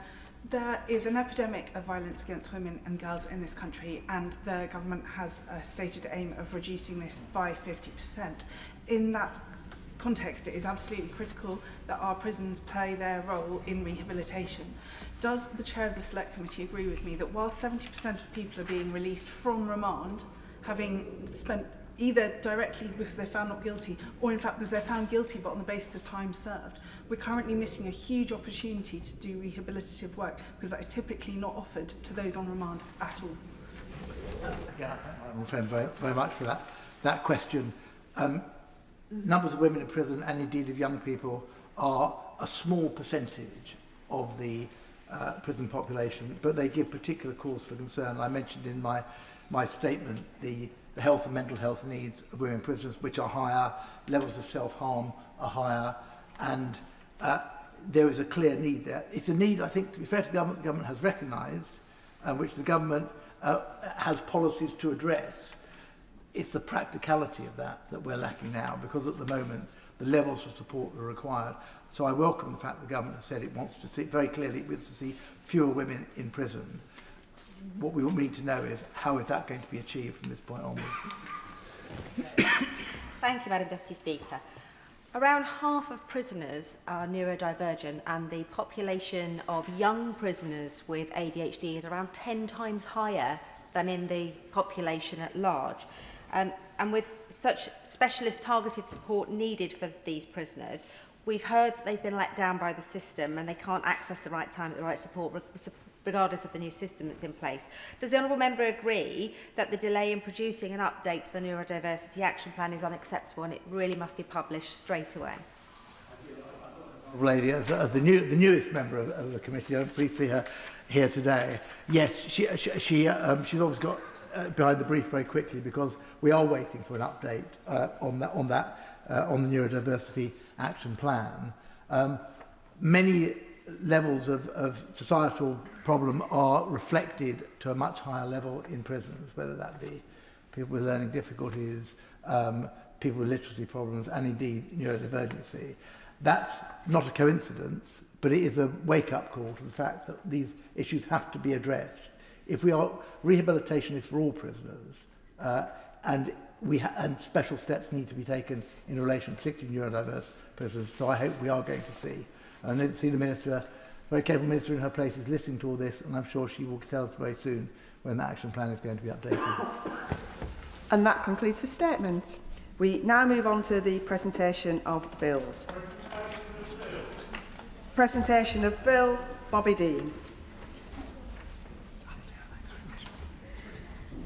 Tax Release Evaluation Bill.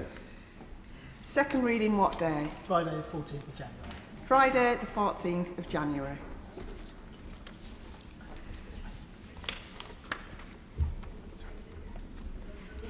Presentation of Bill, Max.